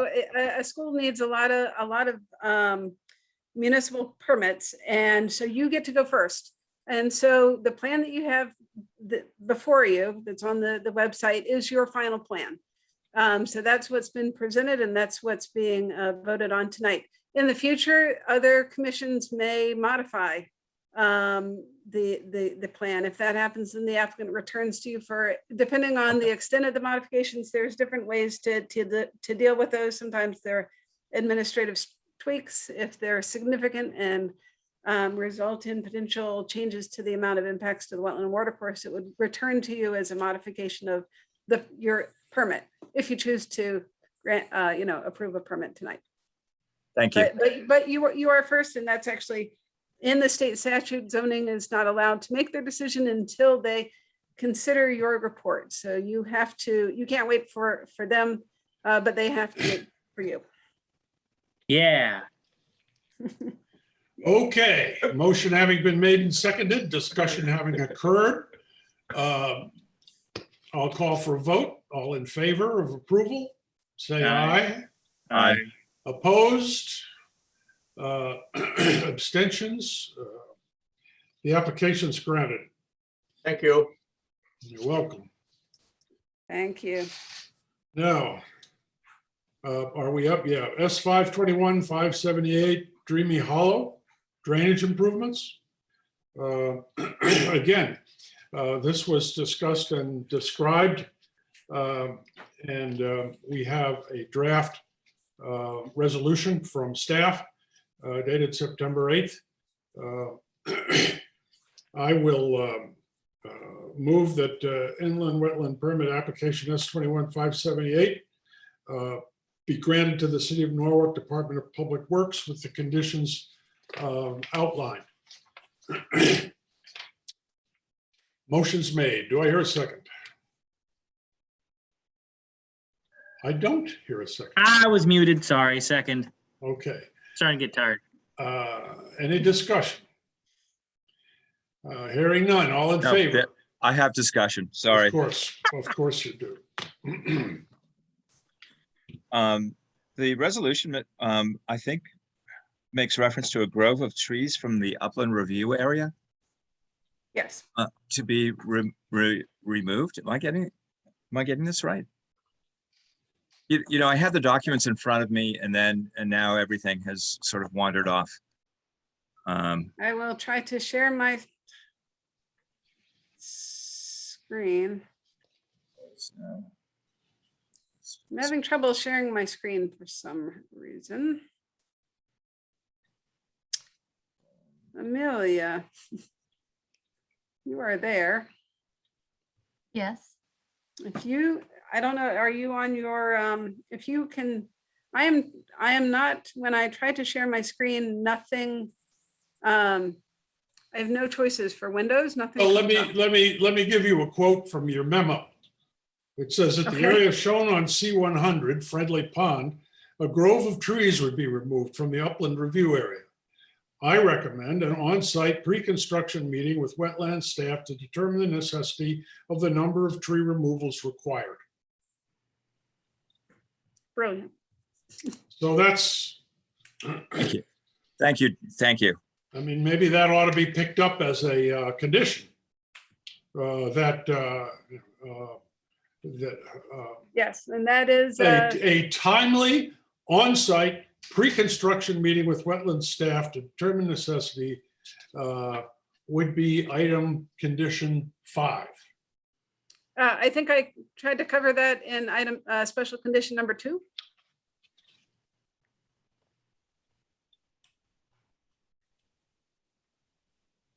Indeed, you did. I am looking for it.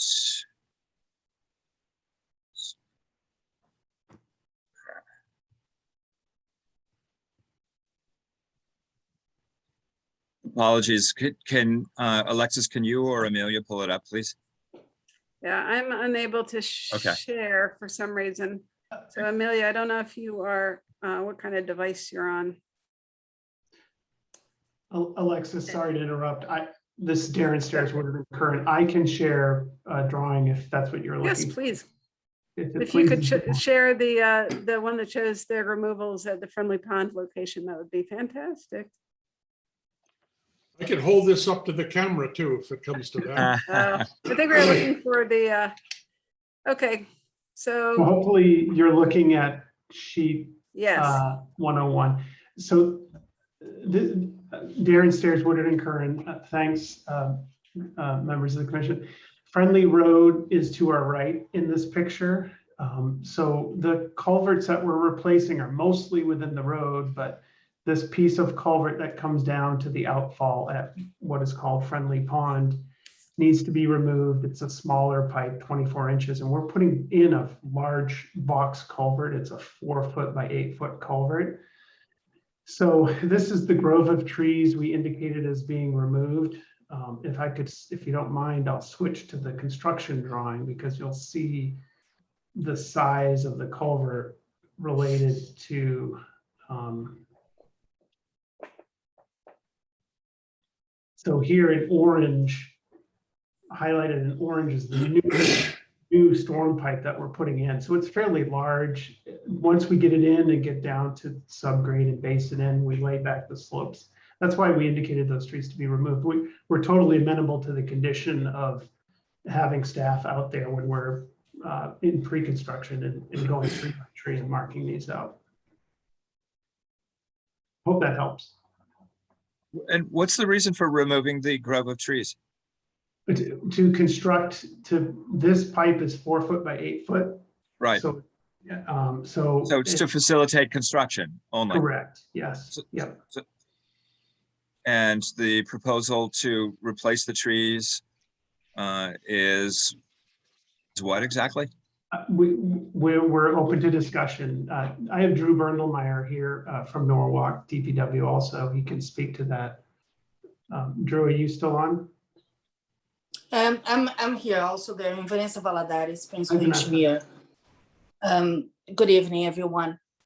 So usually one of the reasons why in the drawings you see that we have to mark those trees already is also those that will be the bid documents that the contractor will receive. And we want that to make also part of the bid price when we bid the site, when we bid this project. We understand what is the concern. One thing that we would like to offer is that maybe we can walk this site with staff, with conservation staff, and then also with the contractor after the work, after the contract is awarded, and then we can see what will be the best way to approach the site and try to minimize the trees that will be in this area. so does that make sense? I mean, these are drawings that are done by, the design people, but what the condition is just trying to say is when there is, after everything's gone out to bed, and as Ms. Valadares explained, they have to kind of incorporate all potential scope of work for when they bid for a contractor.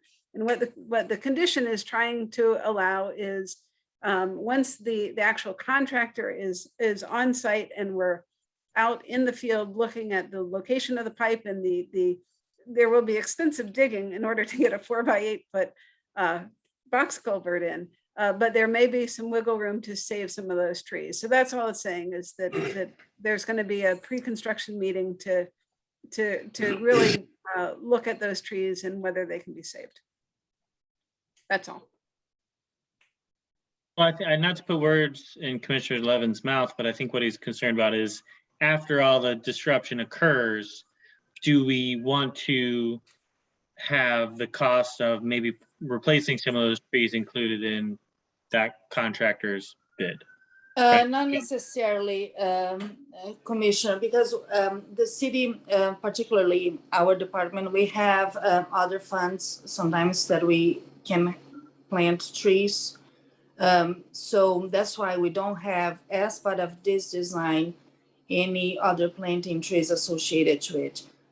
We have other contracts that we have that in case we need to probably use, we may have the option to use that other contract. But this do not limit us to not add trees to this contract in the future. So that's why what you guys are seeing, there's not really a proposal of replanting the tree, because what we are trying to accomplish here is really to try to get the best contractor that can do a drainage project.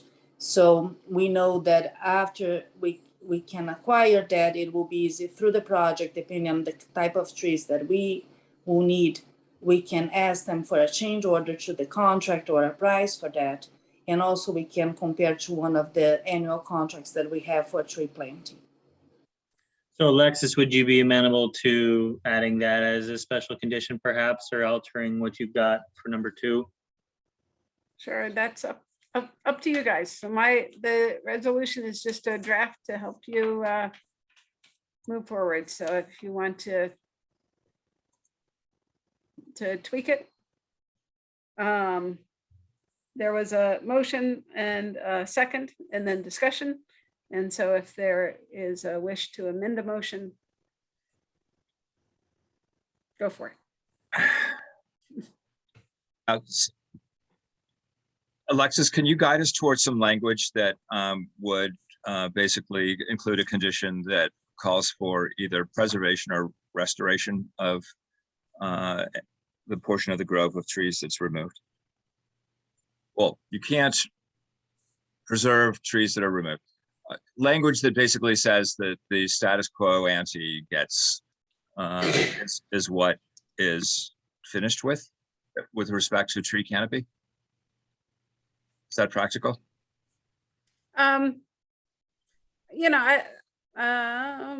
Alexis, just at the end of number 2, just put tree removal and or restoration. Okay. Nice. Okay, I'm willing to amend my motion to include the language as described. And therein adjusted, it sits on the table as it was.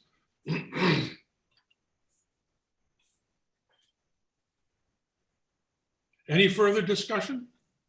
I may sit here and smirk, but I appreciate where Commissioner Levin is coming from. And so I just want that on the record too. Just FYI, I'm ready to vote if you guys are. Can I just, I apologize. I'm looking for the document and I had it up previously and I've got so many things open. Can you show us the language for number 2?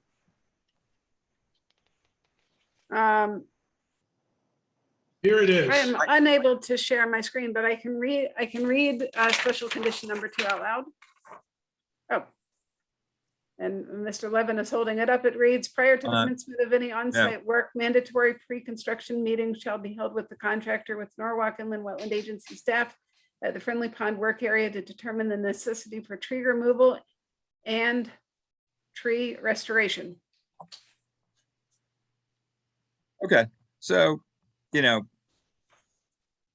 as I read it, the commission is delegating to Alexis the role of tree preservation. I don't have a problem with that. If that's the intention that the other commissioners are fine with as well. Yeah, it works for me.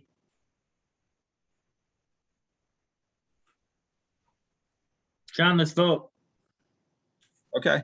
You know, at this point, I'm waiting for more discussion. If there's no more discussion, then we have a motion, an adjusted motion and a second, and we can vote on it or not. All in favor of the motion? Aye. Aye. That's two. All I opposed to said the aye. motion? Oh, okay, that's three. Aye. Okay, the motion is unanimously approved. Thank you so much. You're welcome. Thank you. Now we move on to S 521-579, the replacement of the Rowiton Avenue Bridge over Keelersbrook.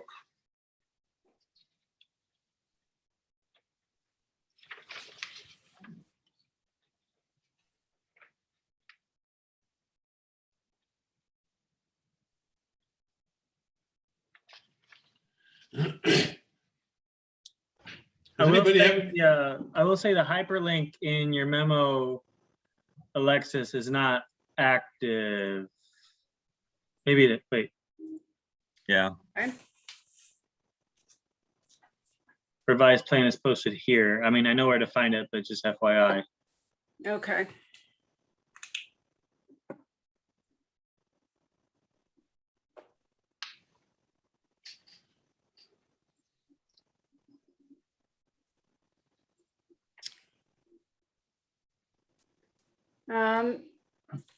So again, this application was received at the last meeting. You had some kind of preliminary comments. The applicant did submit revised plans that showed the geometry of the proposed culverts, the culvert, a full sedimentation erosion control plan, including a method to divert flows during construction.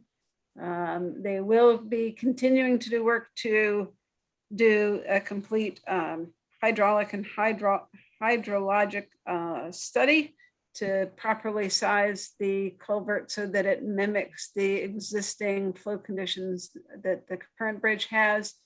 They don't have that. I believe there's a special condition number 6 that just clarifies that the final geometry of the culvert will need to emulate the existing hydraulic capacity of the existing culvert and basically result in no change to the upstream or downstream waters.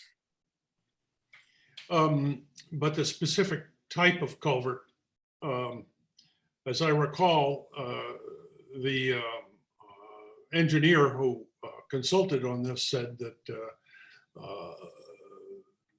there was no specific type of culvert that had to be specified, that it could be whatever kind of culvert the city wants.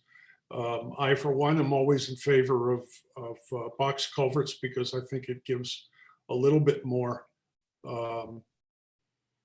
opportunity for retention of wetlands, subject to things like cost and appropriateness. If you're going to restrict the volume to what it was before, perhaps a box culvert isn't appropriate. I don't know. But if it is appropriate, I think it would be nice. Maybe somebody from the city could talk to that point at this point. Does anybody here want to take that on? Yes. Mr. Chairman, it's Vanessa Valadares again, principal engineer, and also I have my senior engineer, Paul Sopnick, in the call as well. So as of now, the design is being developed with a box culvert. And we understand that we would like to keep, we are pretty much replacing kind the bridge as was stated in our last meeting. So we are trying really to get a box culvert that will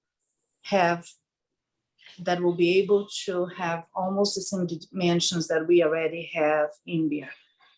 So the drawings that was received already kind of show that it's a box culvert.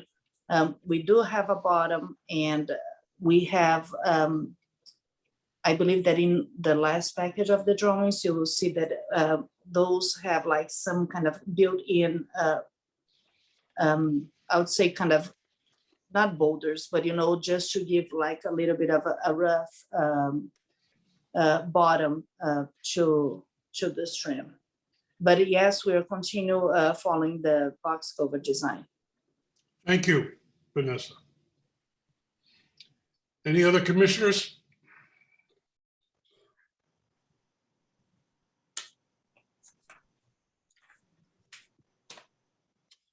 Well, in the same vein of our previous conversation, I mean, how much land are we ripping up, and do we, refresh my memory as to how it's being restored, please?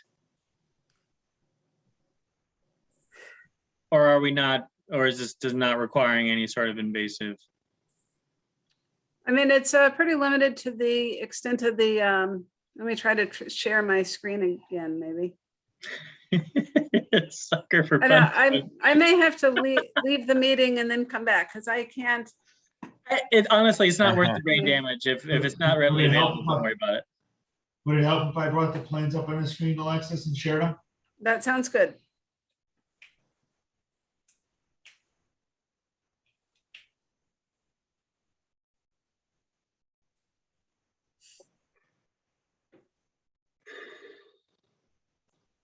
This is the existing conditions plan. That's basically your road highway layout of what it would be. And as we go down to the next slide, you'll see you have the cross sections of what it would look like. And the size is still being determined as we go down to the next area. We can go down to the layout plan, and you'll see in the layout plan, you've got the angle is coming in pretty much the same as it currently does now. And in the plan, you've got the cobblestone, riverstone form liner with the 2 feet of fill, as Alexis said, so that you've got an area for low flow. And Paul, actually, hey, Paul, I'm just mostly concerned about what we see on the outside as far as vegetation, trees and stuff. Sorry to interrupt, but just save everybody time.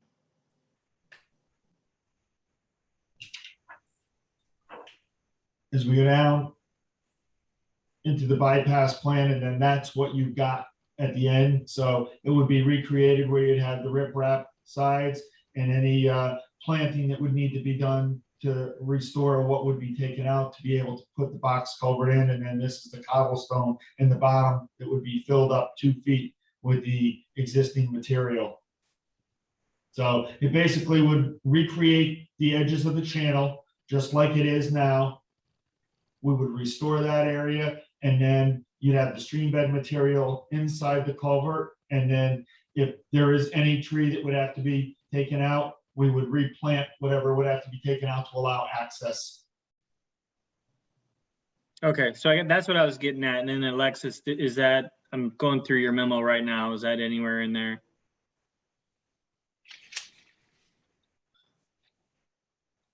Dewatering, sedimation, erosion control, stream bed material.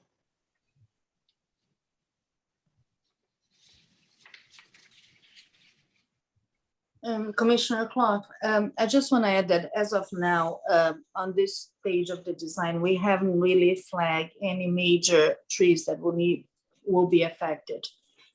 We are also working very close with a contractor on how we're going to build this. So the only thing that may happen is that we may need a big crane. Usually those box culvert are heavy, so there should be a crane there so we can pick the box culvert in. So maybe when we do the swing of that, if there is kind of that tree that may be on the way, we may need to remove that one. But we are not anticipating any major really removal of the vegetation around. Actually, there is not even much there. So if some of the pictures that probably was shared with you in the past showing the conditions of the bridge, you'll see that around there is really not many trees that is there. I think that unfortunately with the past storms, if there was any trees that were not even healthy, that got already washed out. So there is not any major trees there. It's a little bit outside. We are not expecting that they may be on the way. If they do, we're gonna bring to conservation attention if it is within the wetlands. And then, of course, we're gonna follow all the procedures and flag them and post it. But we only expect in case it's more when we use the crane. Vanessa, I have a question about the cobblestone material at the that makes up the I guess the bottom layer of the culvert that's proposed. Will that be a pervious or impervious surface? I believe that is impervious, but not like it is usually. It's the bottom, you know. So it's also made of concrete. So it will not kind of really let that much water kind of go through. It's exactly the same material. And what's in place currently? I believe that we don't have any bottom there because that bridge under we have two types of. We have like one is like a metal sheet metal half pipe that is on, and the other one that is really the part that it got. That is the one that got washed out was just some kind of a brick. And that's why we have all the storm that ended up washing.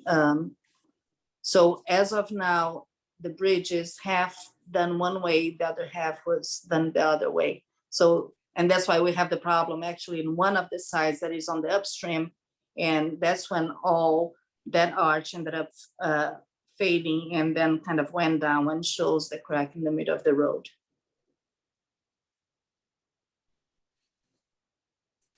Thank you.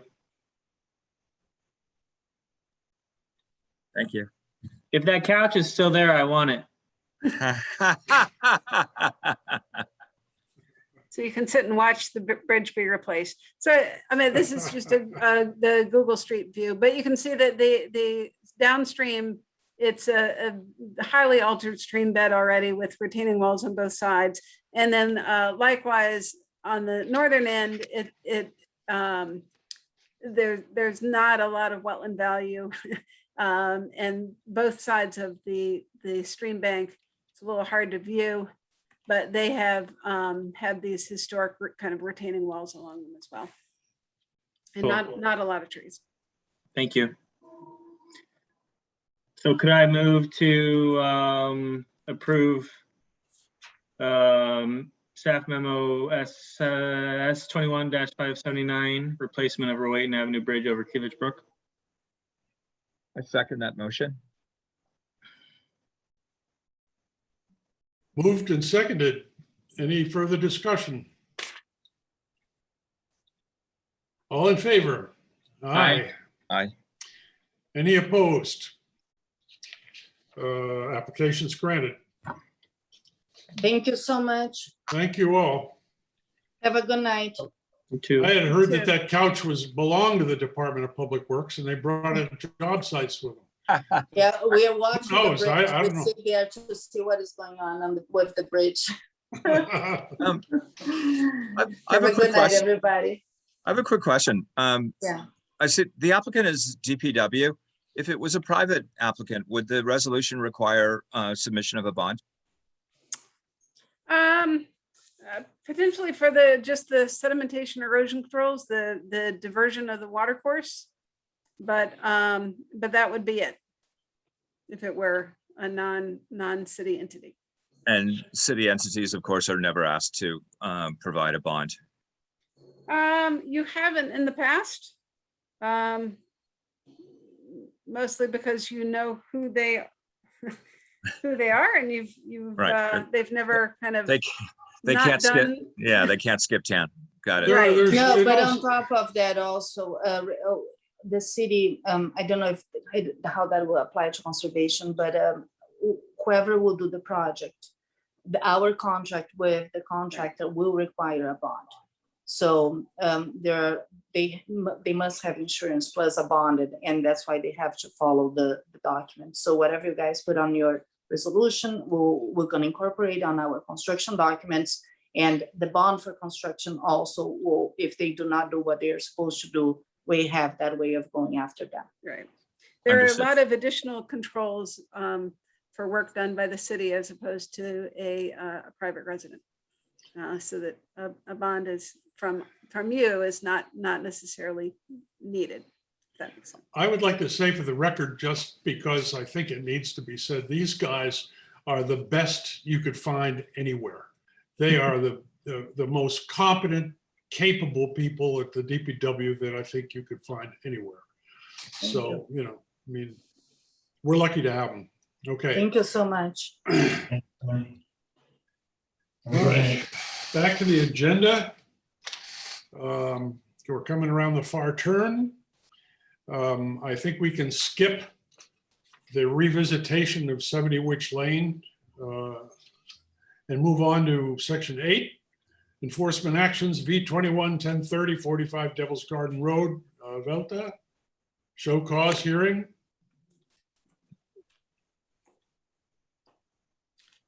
Yes. Second.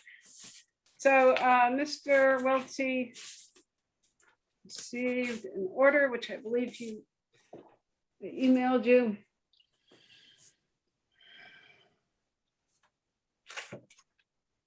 You might have recalled, some of you, he received in 2019, he received an order for work. He had filled a pond and wetland, partially filled a pond and wetland, and he had received a cease and restore order in June 2019. And then in August of 2019, he applied for a permit. And eventually, in January 2020, received a corrective action permit to restore the impacted pond area in the wetland area. And that permit required the posting of a bond. The bond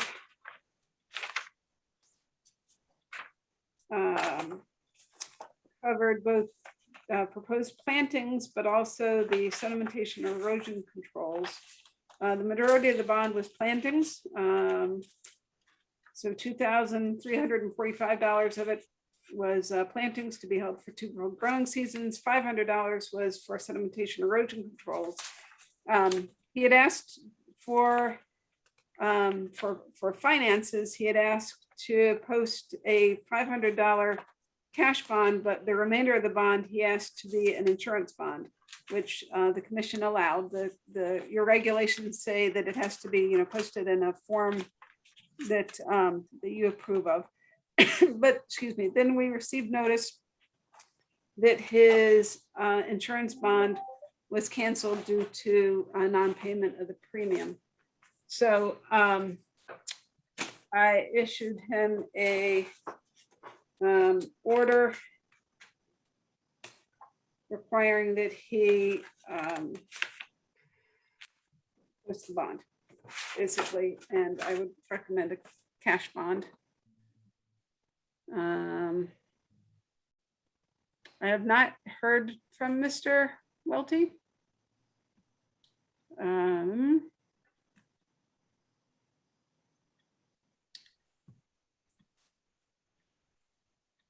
So I don't know, as far as for the show cause hearing,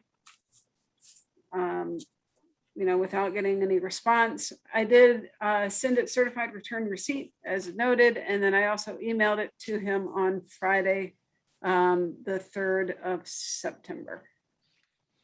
Can I move for order V21-1032 remain in effect? Or be upheld? Yes. Is that appropriate, Alexis? I think so. I second the motion. Any discussion? All in favor? Aye. Aye. Opposed? Okay, I guess it's the enforcement action is upheld. The show cause, yeah, the enforcement action V21-1030 is upheld. Okay, Moving to V 21-1029, 6 Lori Lane, Jaeger. Show cause hearing filling with wood chips in and adjacent to a wetland and water course. Okay. I don't think Mr. I Yeager think knew how long your meeting should go. Is Mr. Jaeger here? Yeah, He I is. see him. There he is. And so let me, I'm gonna share my screen again. So I'm just gonna go over the show cause hearing process for the benefit of Mr. Yeager. Show cause hearing, whenever there's an enforcement order issued, state statute requires that you have a chance to show cause or come before the commission to explain and give them any additional information why you think that why you don't have a wetland violation. And then at the end of the meeting, the commission has to make a ruling whether to uphold the order and its directives, or to modify it in some way, or to completely withdraw it. And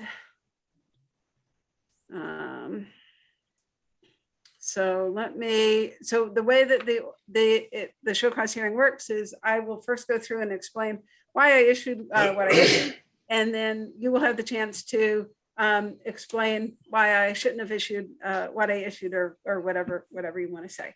So get started. So on September 3rd, I issued a cease and restore order, and that stemmed from an earlier meeting that I had with Mr. Yeager at his property. He had actually contacted me requesting that I come out to his property to have a look at the rear yard, because this is another area of the city where there are city drainage pipes that are piped and then outfall into an open water course and then are piped again.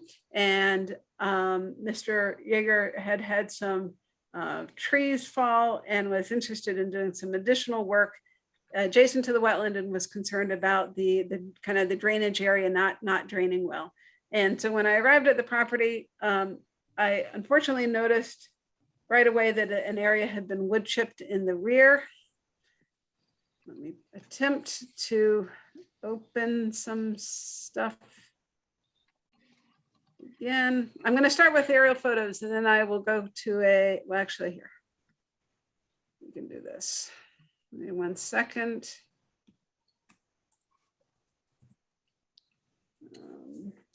Maybe Mr. Yeager's got some pictures.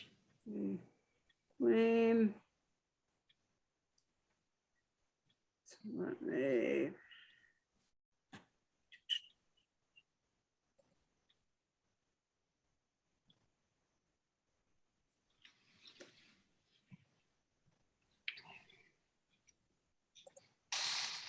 Okay, I'm going to leave real quickly and then come right back. Because that shared I'll be right back.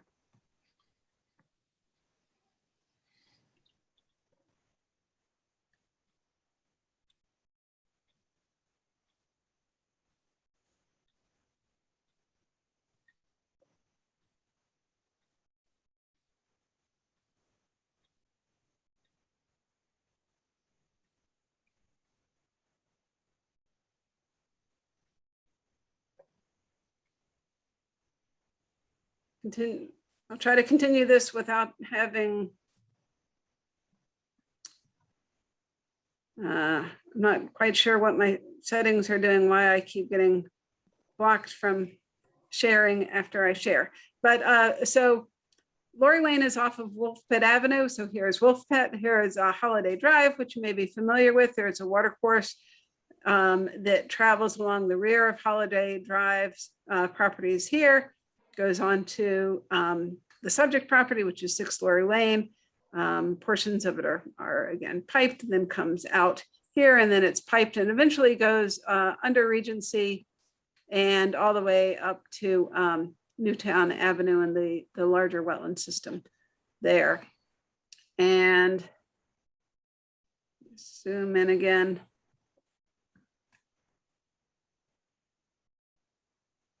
The adjacent properties, some of them have had their wetlands flagged. Number 8 had just a portion of their wetland flagged. It has a lot of wetlands.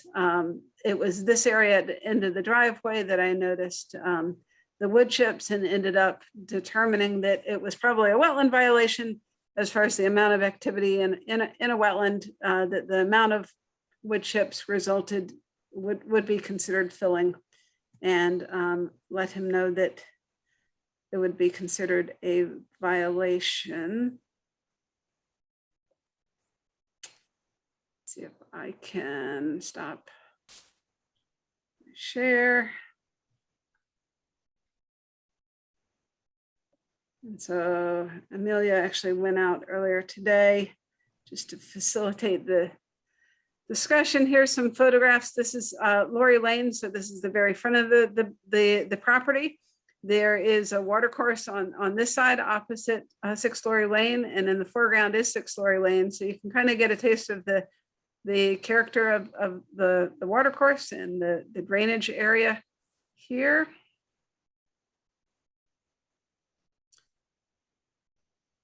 This is her back would be to Lori Lane, and this is the drainage / intermittent water course here.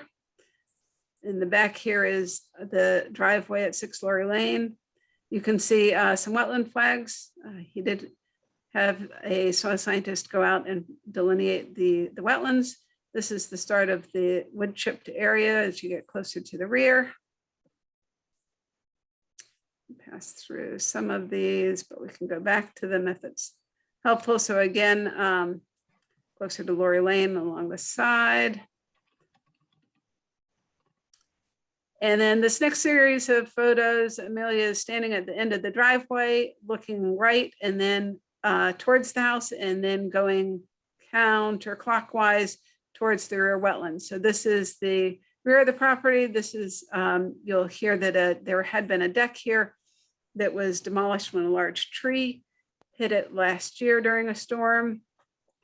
This is looking slightly to the right along the back property line. As we continue to pivot counterclockwise, you're still just in the backyard, but no wetland flags yet. There's one, yeah, you can see some of them there. Oh, there was one. Yep. That little pink mark there. Yeah, right in the middle. Yep. Ah, thank you. Right there, sorry. And then this is kind of looking into that southeastern corner, and so there's that flag again. And this is the wood chipped condition of that wetland area. And then one final photo of it looking into, this is approximately the back at that side property line that you saw earlier pictures of in the front of the property, but this is the back of the property. 1,200 square feet, more or less. More or less. And so we did not include, you know, I have no doubt that a lot of trees fell during a storm event. And when one tree falls, a lot of other trees fall. And then, you know, there was wood chipping. So the order does just cite, if I recall, just the deposition of the wood chips, and then the resulting kind of removal of, when I'm talking about removal of vegetation, I'm really talking about the ground vegetation that would have been smothered by the wood chips. And so the order seeks to address the violation by stopping work and filing for a corrective action application and implementing that application. As I noted, the order didn't require the advanced delineation of wetland, but Mr. Yeager has already done that. And then let me just share my screen. Mr. Yeager yesterday had asked me to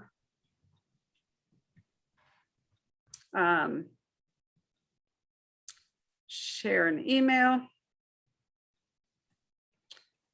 which I don't think that I did. I think it's sitting in my Dropbox, my outbox rather.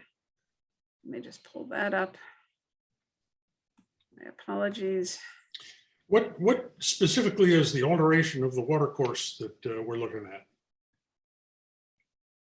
Hold on one second. I've got the wood chips down, I understand that, but the alteration of the water course, how?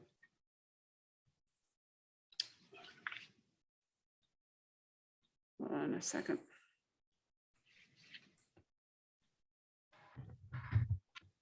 I can just speak to it if you can't find it. Yeah, I'll pull that up and then, I'm sorry, Commissioner Mailing, what was the, What's the alteration of the water course that's, what's being done to alter the water course? so nothing directly, some of the wood chips are within the water course area. That would be it. So it's really This is a intermittent water course between two culverts or pipes, city pipes. yes, let me go back to, How long roughly is that distance?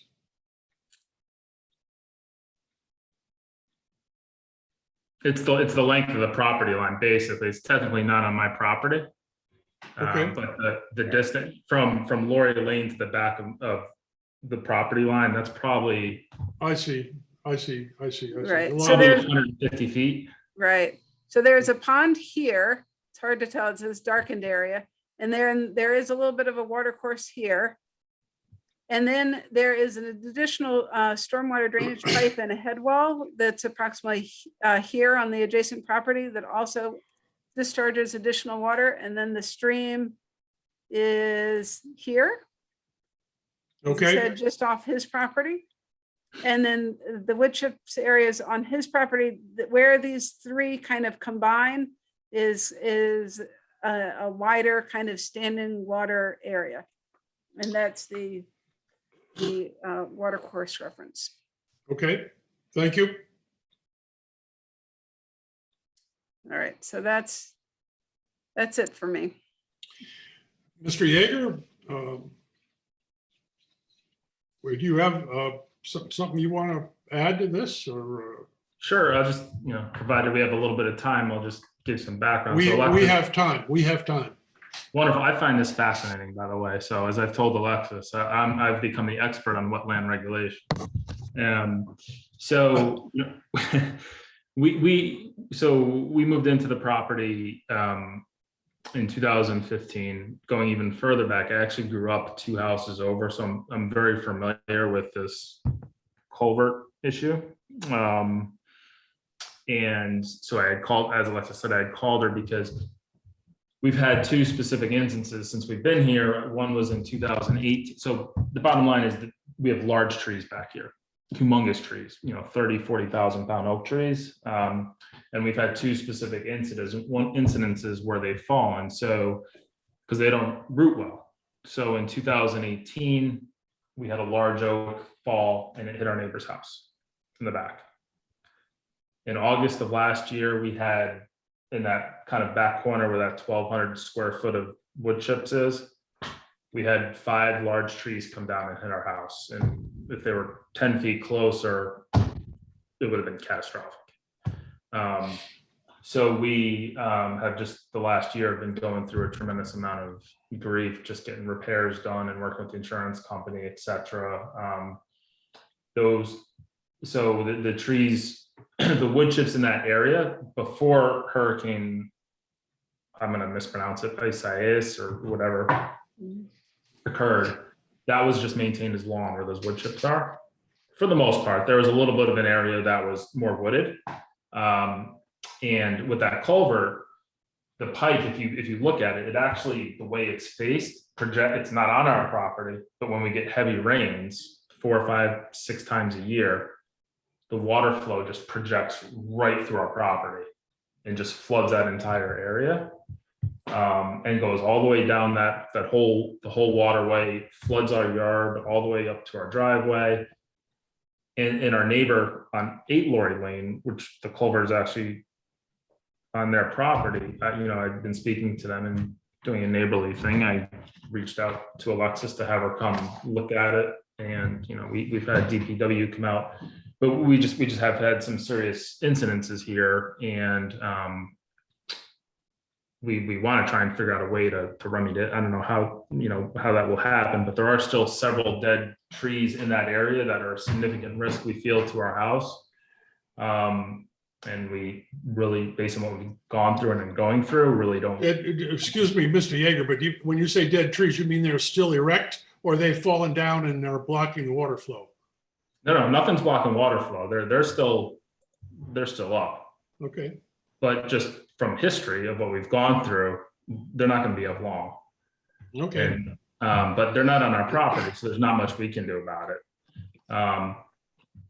So, basically where those wood chips are that are in question was just the leftover branches from when they pulled all the trees that fell out. We thought that, based on advice from a couple of professionals, that, putting the wood chips down will create a topsoil layer. We can reseed it with grass over time, and that might help prevent some of the water overflow coming into the yard and into our property. So that's basically why those wood chips are there. There was no vegetation. There was limited grass there because the canopy was so thick that it barely really ever grew. And that's where we are with the wood chips. So, we have a couple other things going on where obviously it ripped the deck off our house. So we want to try and get that done this year. And so we can close out our insurance claim and get that wrapped up. It was an existing deck. It's going to be the same footprint, 16 by 16. It's 10 feet elevated. So we have our sliding door that leads to nowhere, 10 feet off the ground right now. And the wood chips were not there. They've been there basically since about a year. Okay. The ones that you saw in the back, that's different. When we moved in, we had a significant amount of running bamboo. So we had pulled that out about 5 years ago and have kept wood chips there to just kind of mitigate growth. And that's about there. And we intend to just grass over it at this point. Or some point soon. That's why you see that in my email.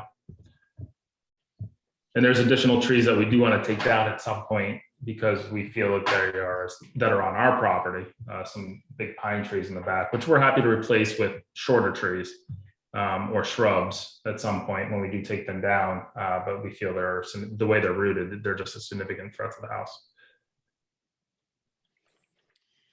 Okay.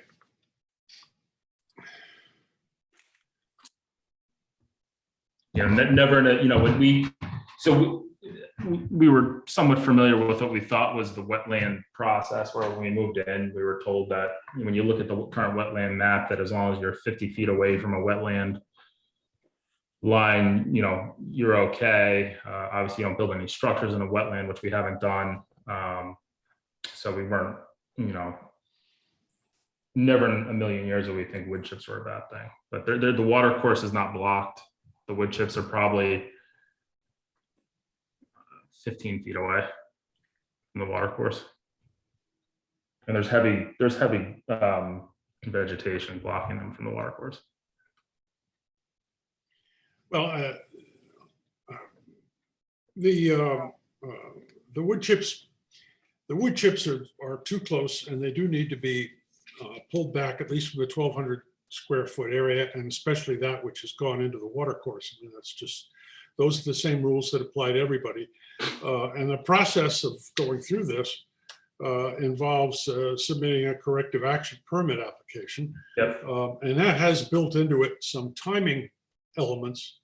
And having listened to what you said and seeing your memo, we can look at those timing things to try to, not make it onerous in terms of the work that you have to deal with now regarding the house. So, commissioners, is any other comment? Is this a matter of addressing the violation first and then reviewing a proposed plan for achieving what they want to achieve? At the moment, we have a cease and desist order to either uphold or modify or withdraw it. If it's upheld, then we will have a corrective action permit before us at the next meeting, presumably. Right, and so generally you have a corrective action permit application, and then you have, other work that applicants want to do. I would recommend that in this case, since I think all of the activities are connected by the removal trees, that I would encourage you, if you were to uphold the order, to allow Mr. Yeager to submit an application that covers not only corrective action activities that would involve removing the wood chips, but it would include the deck and the potential removal of other trees. And if he wants to reach out to the adjacent neighbor and work out an agreement to, if they are amenable to removing their trees, that could all be incorporated into one permit application instead of returning for multiple permit applications, would be my recommendation.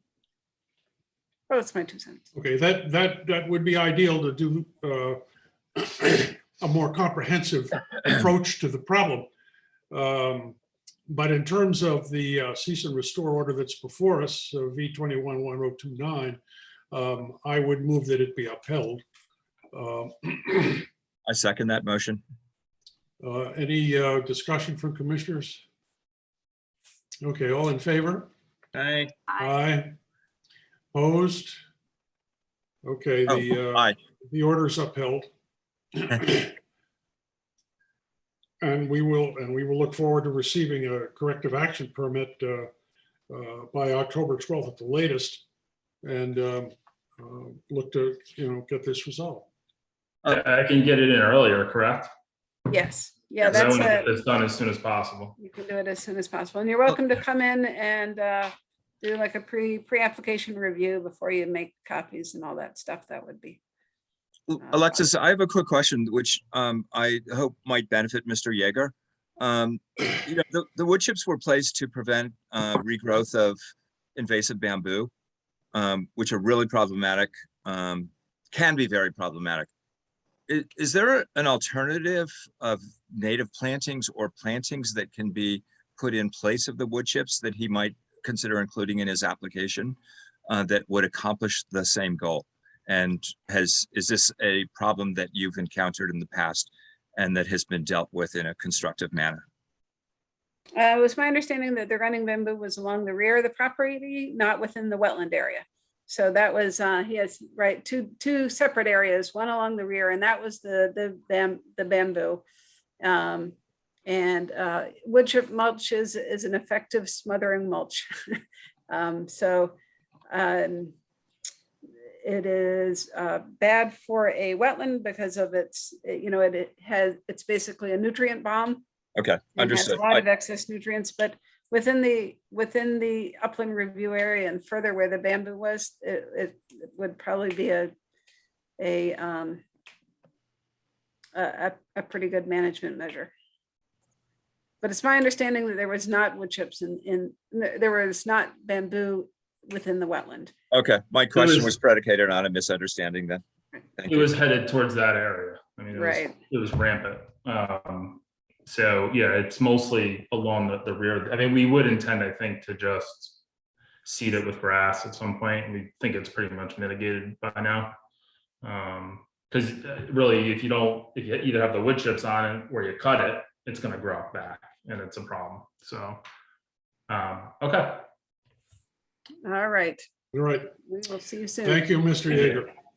Okay, we're on to number 9, bond release and reduction requests, S11-402, 95 Grumman Avenue, Zakruski.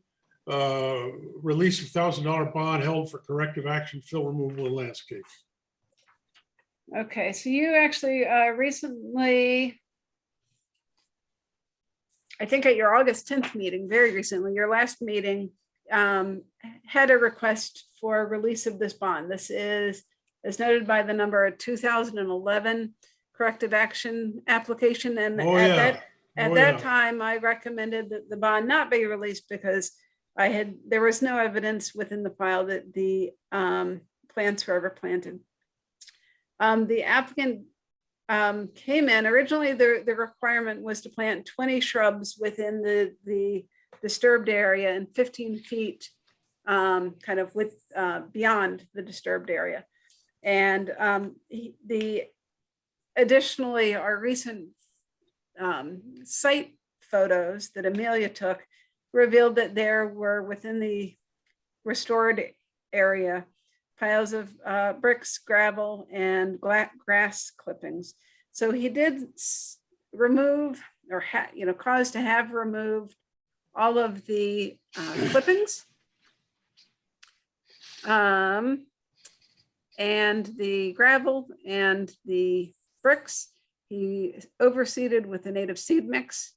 He then planted 10 Winterberry native Connecticut wetland shrubs, and they flagged some of the other shrubs that they had planted 10 years ago that were kind of alive and much larger.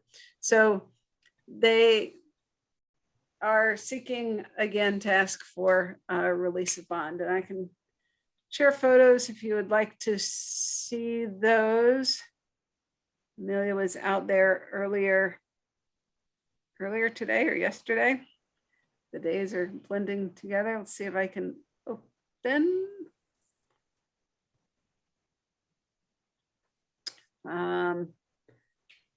So the 10 shrubs are not meeting that kind of that 2 full growing seasons, but it has been 10 years and they seem to have tried hard recently. Let me try to share my screen here. Slowly loading. Any commissioners have concerns with this based on what you've heard so far? I don't hear anything.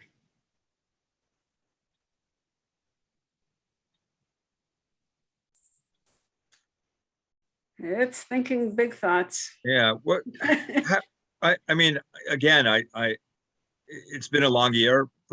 How do you treat these situations? You know, has this come up in the past? Where you have a request for a bond release and 2 full years of growing season haven't elapsed? Is there a reason that the bond would be released? I'm just unfamiliar. I don't know how these cases are treated. I think you guys you've done a mix. I've seen everything from holding it for until the end of the growing season, which in this case would be October, right around the corner.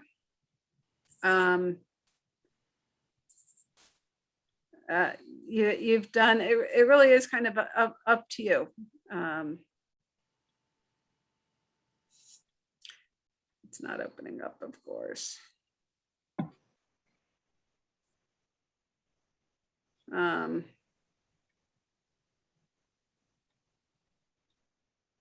So precedent is all over the place. It is. Okay. There is a little precedent for bond release. So I know that nothing propels compliance than a house that is about to go on the market and try to get sold. So I know that they have great interest in seeing the violation resolved.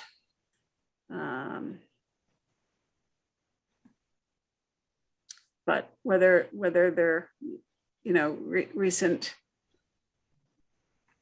push for compliance is sufficient is really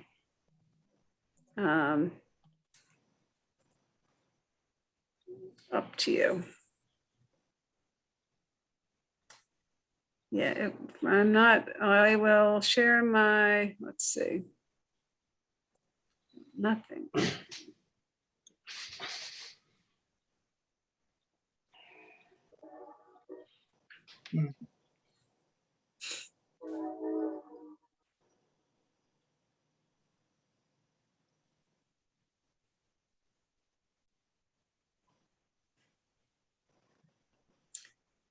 Yeah, my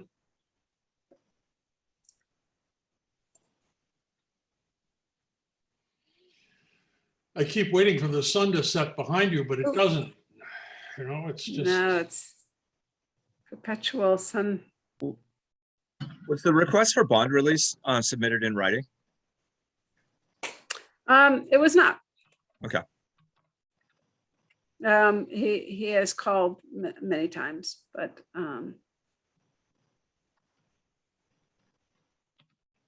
it was not submitted in writing. For whatever reason, my photos are no longer opening.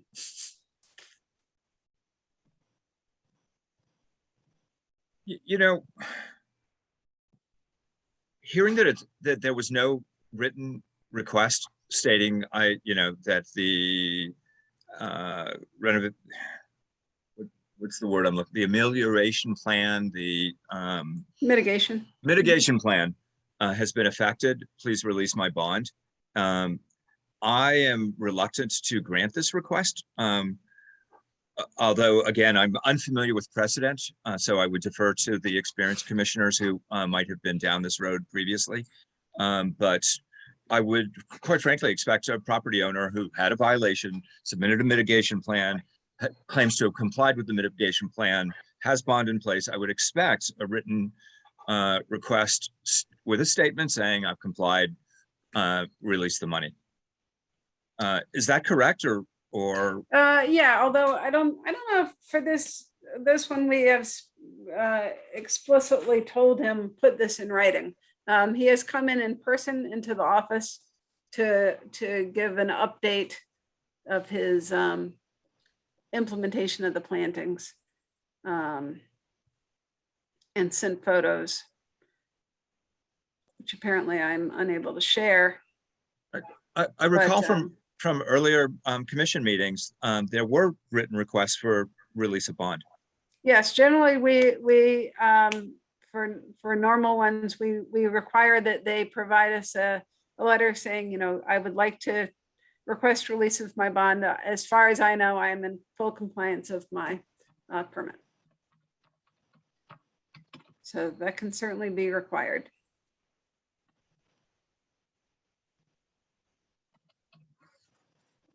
Are there circumstances why we would not take that course? I think that's up to you. It certainly is the cleanest way, but I don't think it's required for bond release. So technically someone can come in and say, hey, can I get on the agenda for bond release? And they could go on the agenda. But you're right. Typically, especially for a permit that's not more than 10 years old, I generally require that they write a quick email, or even just give them a piece of paper and they can quickly write a little note saying, please release my bond. I completed everything, or something to that effect. Then I'd like to make a motion to deny the bond request because the 2 growing seasons haven't elapsed and there was no written request associated with a statement of compliance.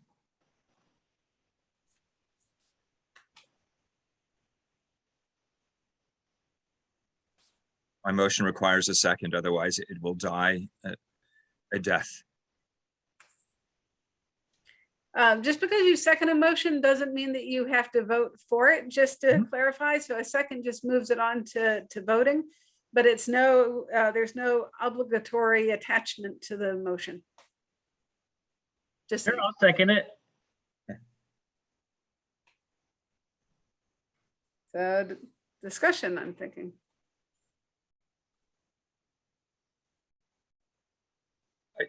As part of a discussion, I would like to see the photos. I would like to see some record of compliance. I would like to see a statement from the property owner that she or he has complied with the mitigation plan. None of these are available. Short, with a phone call or verbal request to the environmental officer, I'm not satisfied that that is sufficient justification for releasing the bond at this point.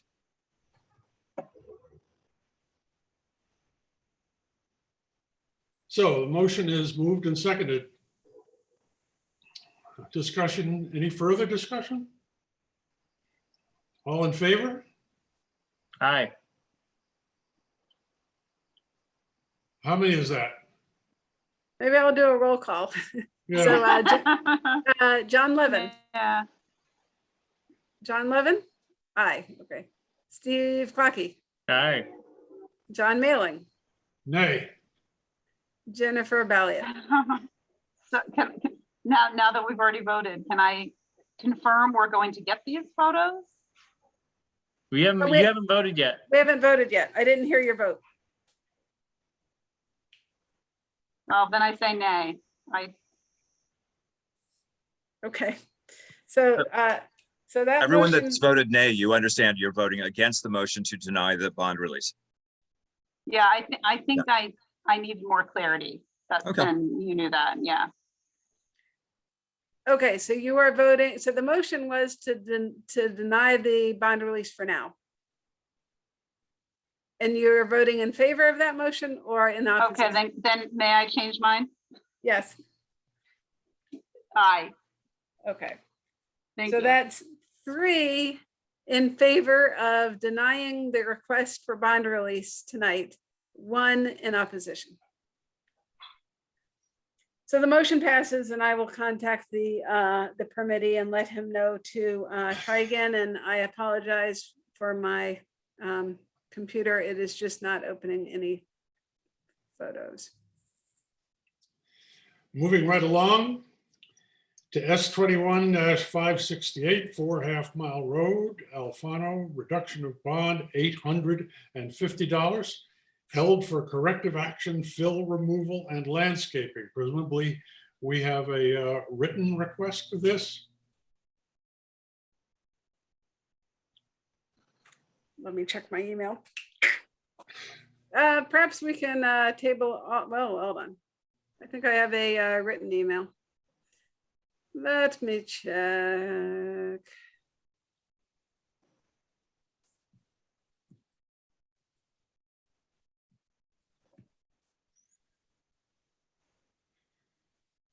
Alexis, do the homeowners ever call in for this when this shows up Yeah, on the they agenda? do. They often call in or just email. I think that this one did not specifically confirm, but so, I mean, so what typically happens, for example,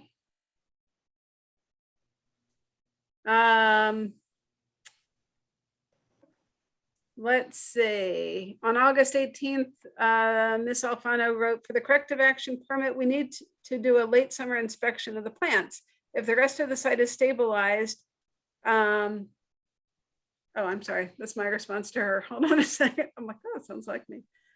Hold on a second. So she wrote,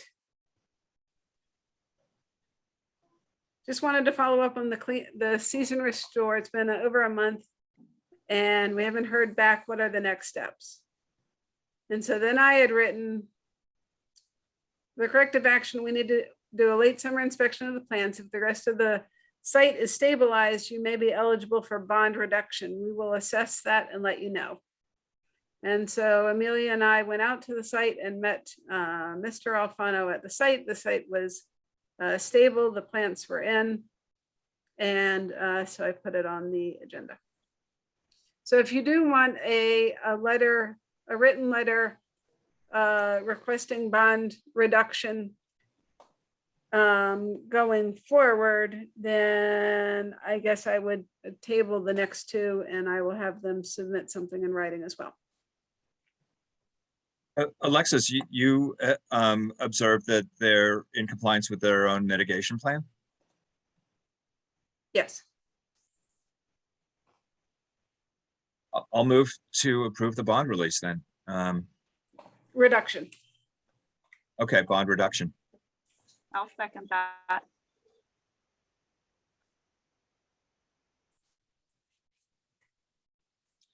Okay, moved and seconded to reduce the bond by $850 for S21-568. Discussion? Vote, all those in favor? Aye. Aye. Opposed? Passes. Moving down to S19 538 14 Purdy Road, Aaron Archer. Release of bond 2183 held for corrective action, fill removal, carport removal, and landscape. And I take it that we do not have a letter on this. Yeah, I would recommend tabling this one because I cannot get my photos to open up. I would. Do we prefer need to share move to, shared do we need photos. to move to table it? Nope, we'll just put it on the next agenda. Okay, and we can table the approval of minutes in the same fashion, can we not? Correct. And then we can move to 11, comments of staff, reports of the senior environmental officer if she chooses. So just, I hope that all of your basements fared during Tropical Storm Ida better than a lot of other Norwalk residents. That rain event ended up depositing about, according to the Public Works Department, about 7.5 inches of rain. And the majority of that was over a very short duration of time in the middle of the night. So we have had a whole bunch of complaints and concerns of flooding, retaining walls along water courses that have fallen into the water courses. So you'll be getting applications on those, and just a lot of excessive erosion throughout the city, including some places that had previous wetland permits. You had issued a new house construction on 116 Silvermine Avenue. The side of that property was washed out pretty dramatically, down on McKendree Court, which is in Rowiton, often a scene of a lot of water damage because those homes are and properties are in the floodway. Had a lot of damage. So we've definitely been busy with that, but that's really it for the update. I did want to plug that the zoning rewrite. I think I sent you a flyer regarding their Planapalooza charrette, as they call it. Unfortunately, it cannot be live, but it will be on Zoom. And one of the sessions will be on kind of green infrastructure and sustainability, that might be more interesting than some of the other items, if you're interested. And other than that, just plugging along, getting it done. I think would it be appropriate to suggest that in terms of dealing with this specific volume of material that comes into the Conservation Office as a result of serious weather incidents, that it be left to the discretion of staff to perhaps shade what might be an intermediate application down to a minor one, to do a little triage? Yeah, to a point. So yeah, we definitely issue minor permits. We do issue, for example, for the 116 Silvermine Avenue, the way that we dealt with that is we issued them a notice of violation and told them that they need to take immediate action that minimizes any further harm to the wetland, to remove the washed out gravel that was deposited in the wetland, to remove that and restore the area and do it ASAP. So we didn't require a permit from them. We just said, but in order to, they need some kind of mechanism to allow them to be in the wetland. So we do a lot of that. So it doesn't come before you. Some of it though, state statute requires that kind of new work within a wetland itself. So more than just kind of scraping away gravel, like that one example, but the retaining walls on McKendree, for example, state statute requires that comes before you. That's fine. But okay. All right, just trying to make it a little bit easier on staff because the pressure is on. That's right. All. Use your best judgment. Anyway, Will do. Okay. Comments of commissioners, report of the commission chair, that's me. I have contacted the mayor in regard to our discussion about separating the Conservation Commission from the Inland Wetlands Agency, simply informing him that that's something that had come up and that we were discussing. Separately, I told the mayor that it was the general sense of the commission that we would like to see the funding for the Open Space Fund come from something more dependable and more directly related to real estate development than the historic sort of donation of $50,000 a year that we have gotten in recent years, but have no guarantee of getting in the future. It was not expected that he would respond to that, but he listened and acknowledged. End of report. Any other commissioners have reports to make? Hearing none, I move to item. I'm sorry, John. Just real quick, Alexis, I want to thank you for the significant work that you did for preparing material in response to our last meeting, discussing Conservation Commission items. You know, very, very exhaustive. I'm just plowing through it. A lot to chew on there, but really great and greatly appreciate it. And that was good follow-up.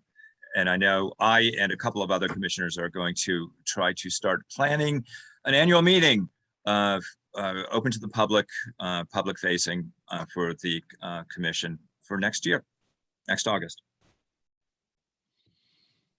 Good. Anyone else?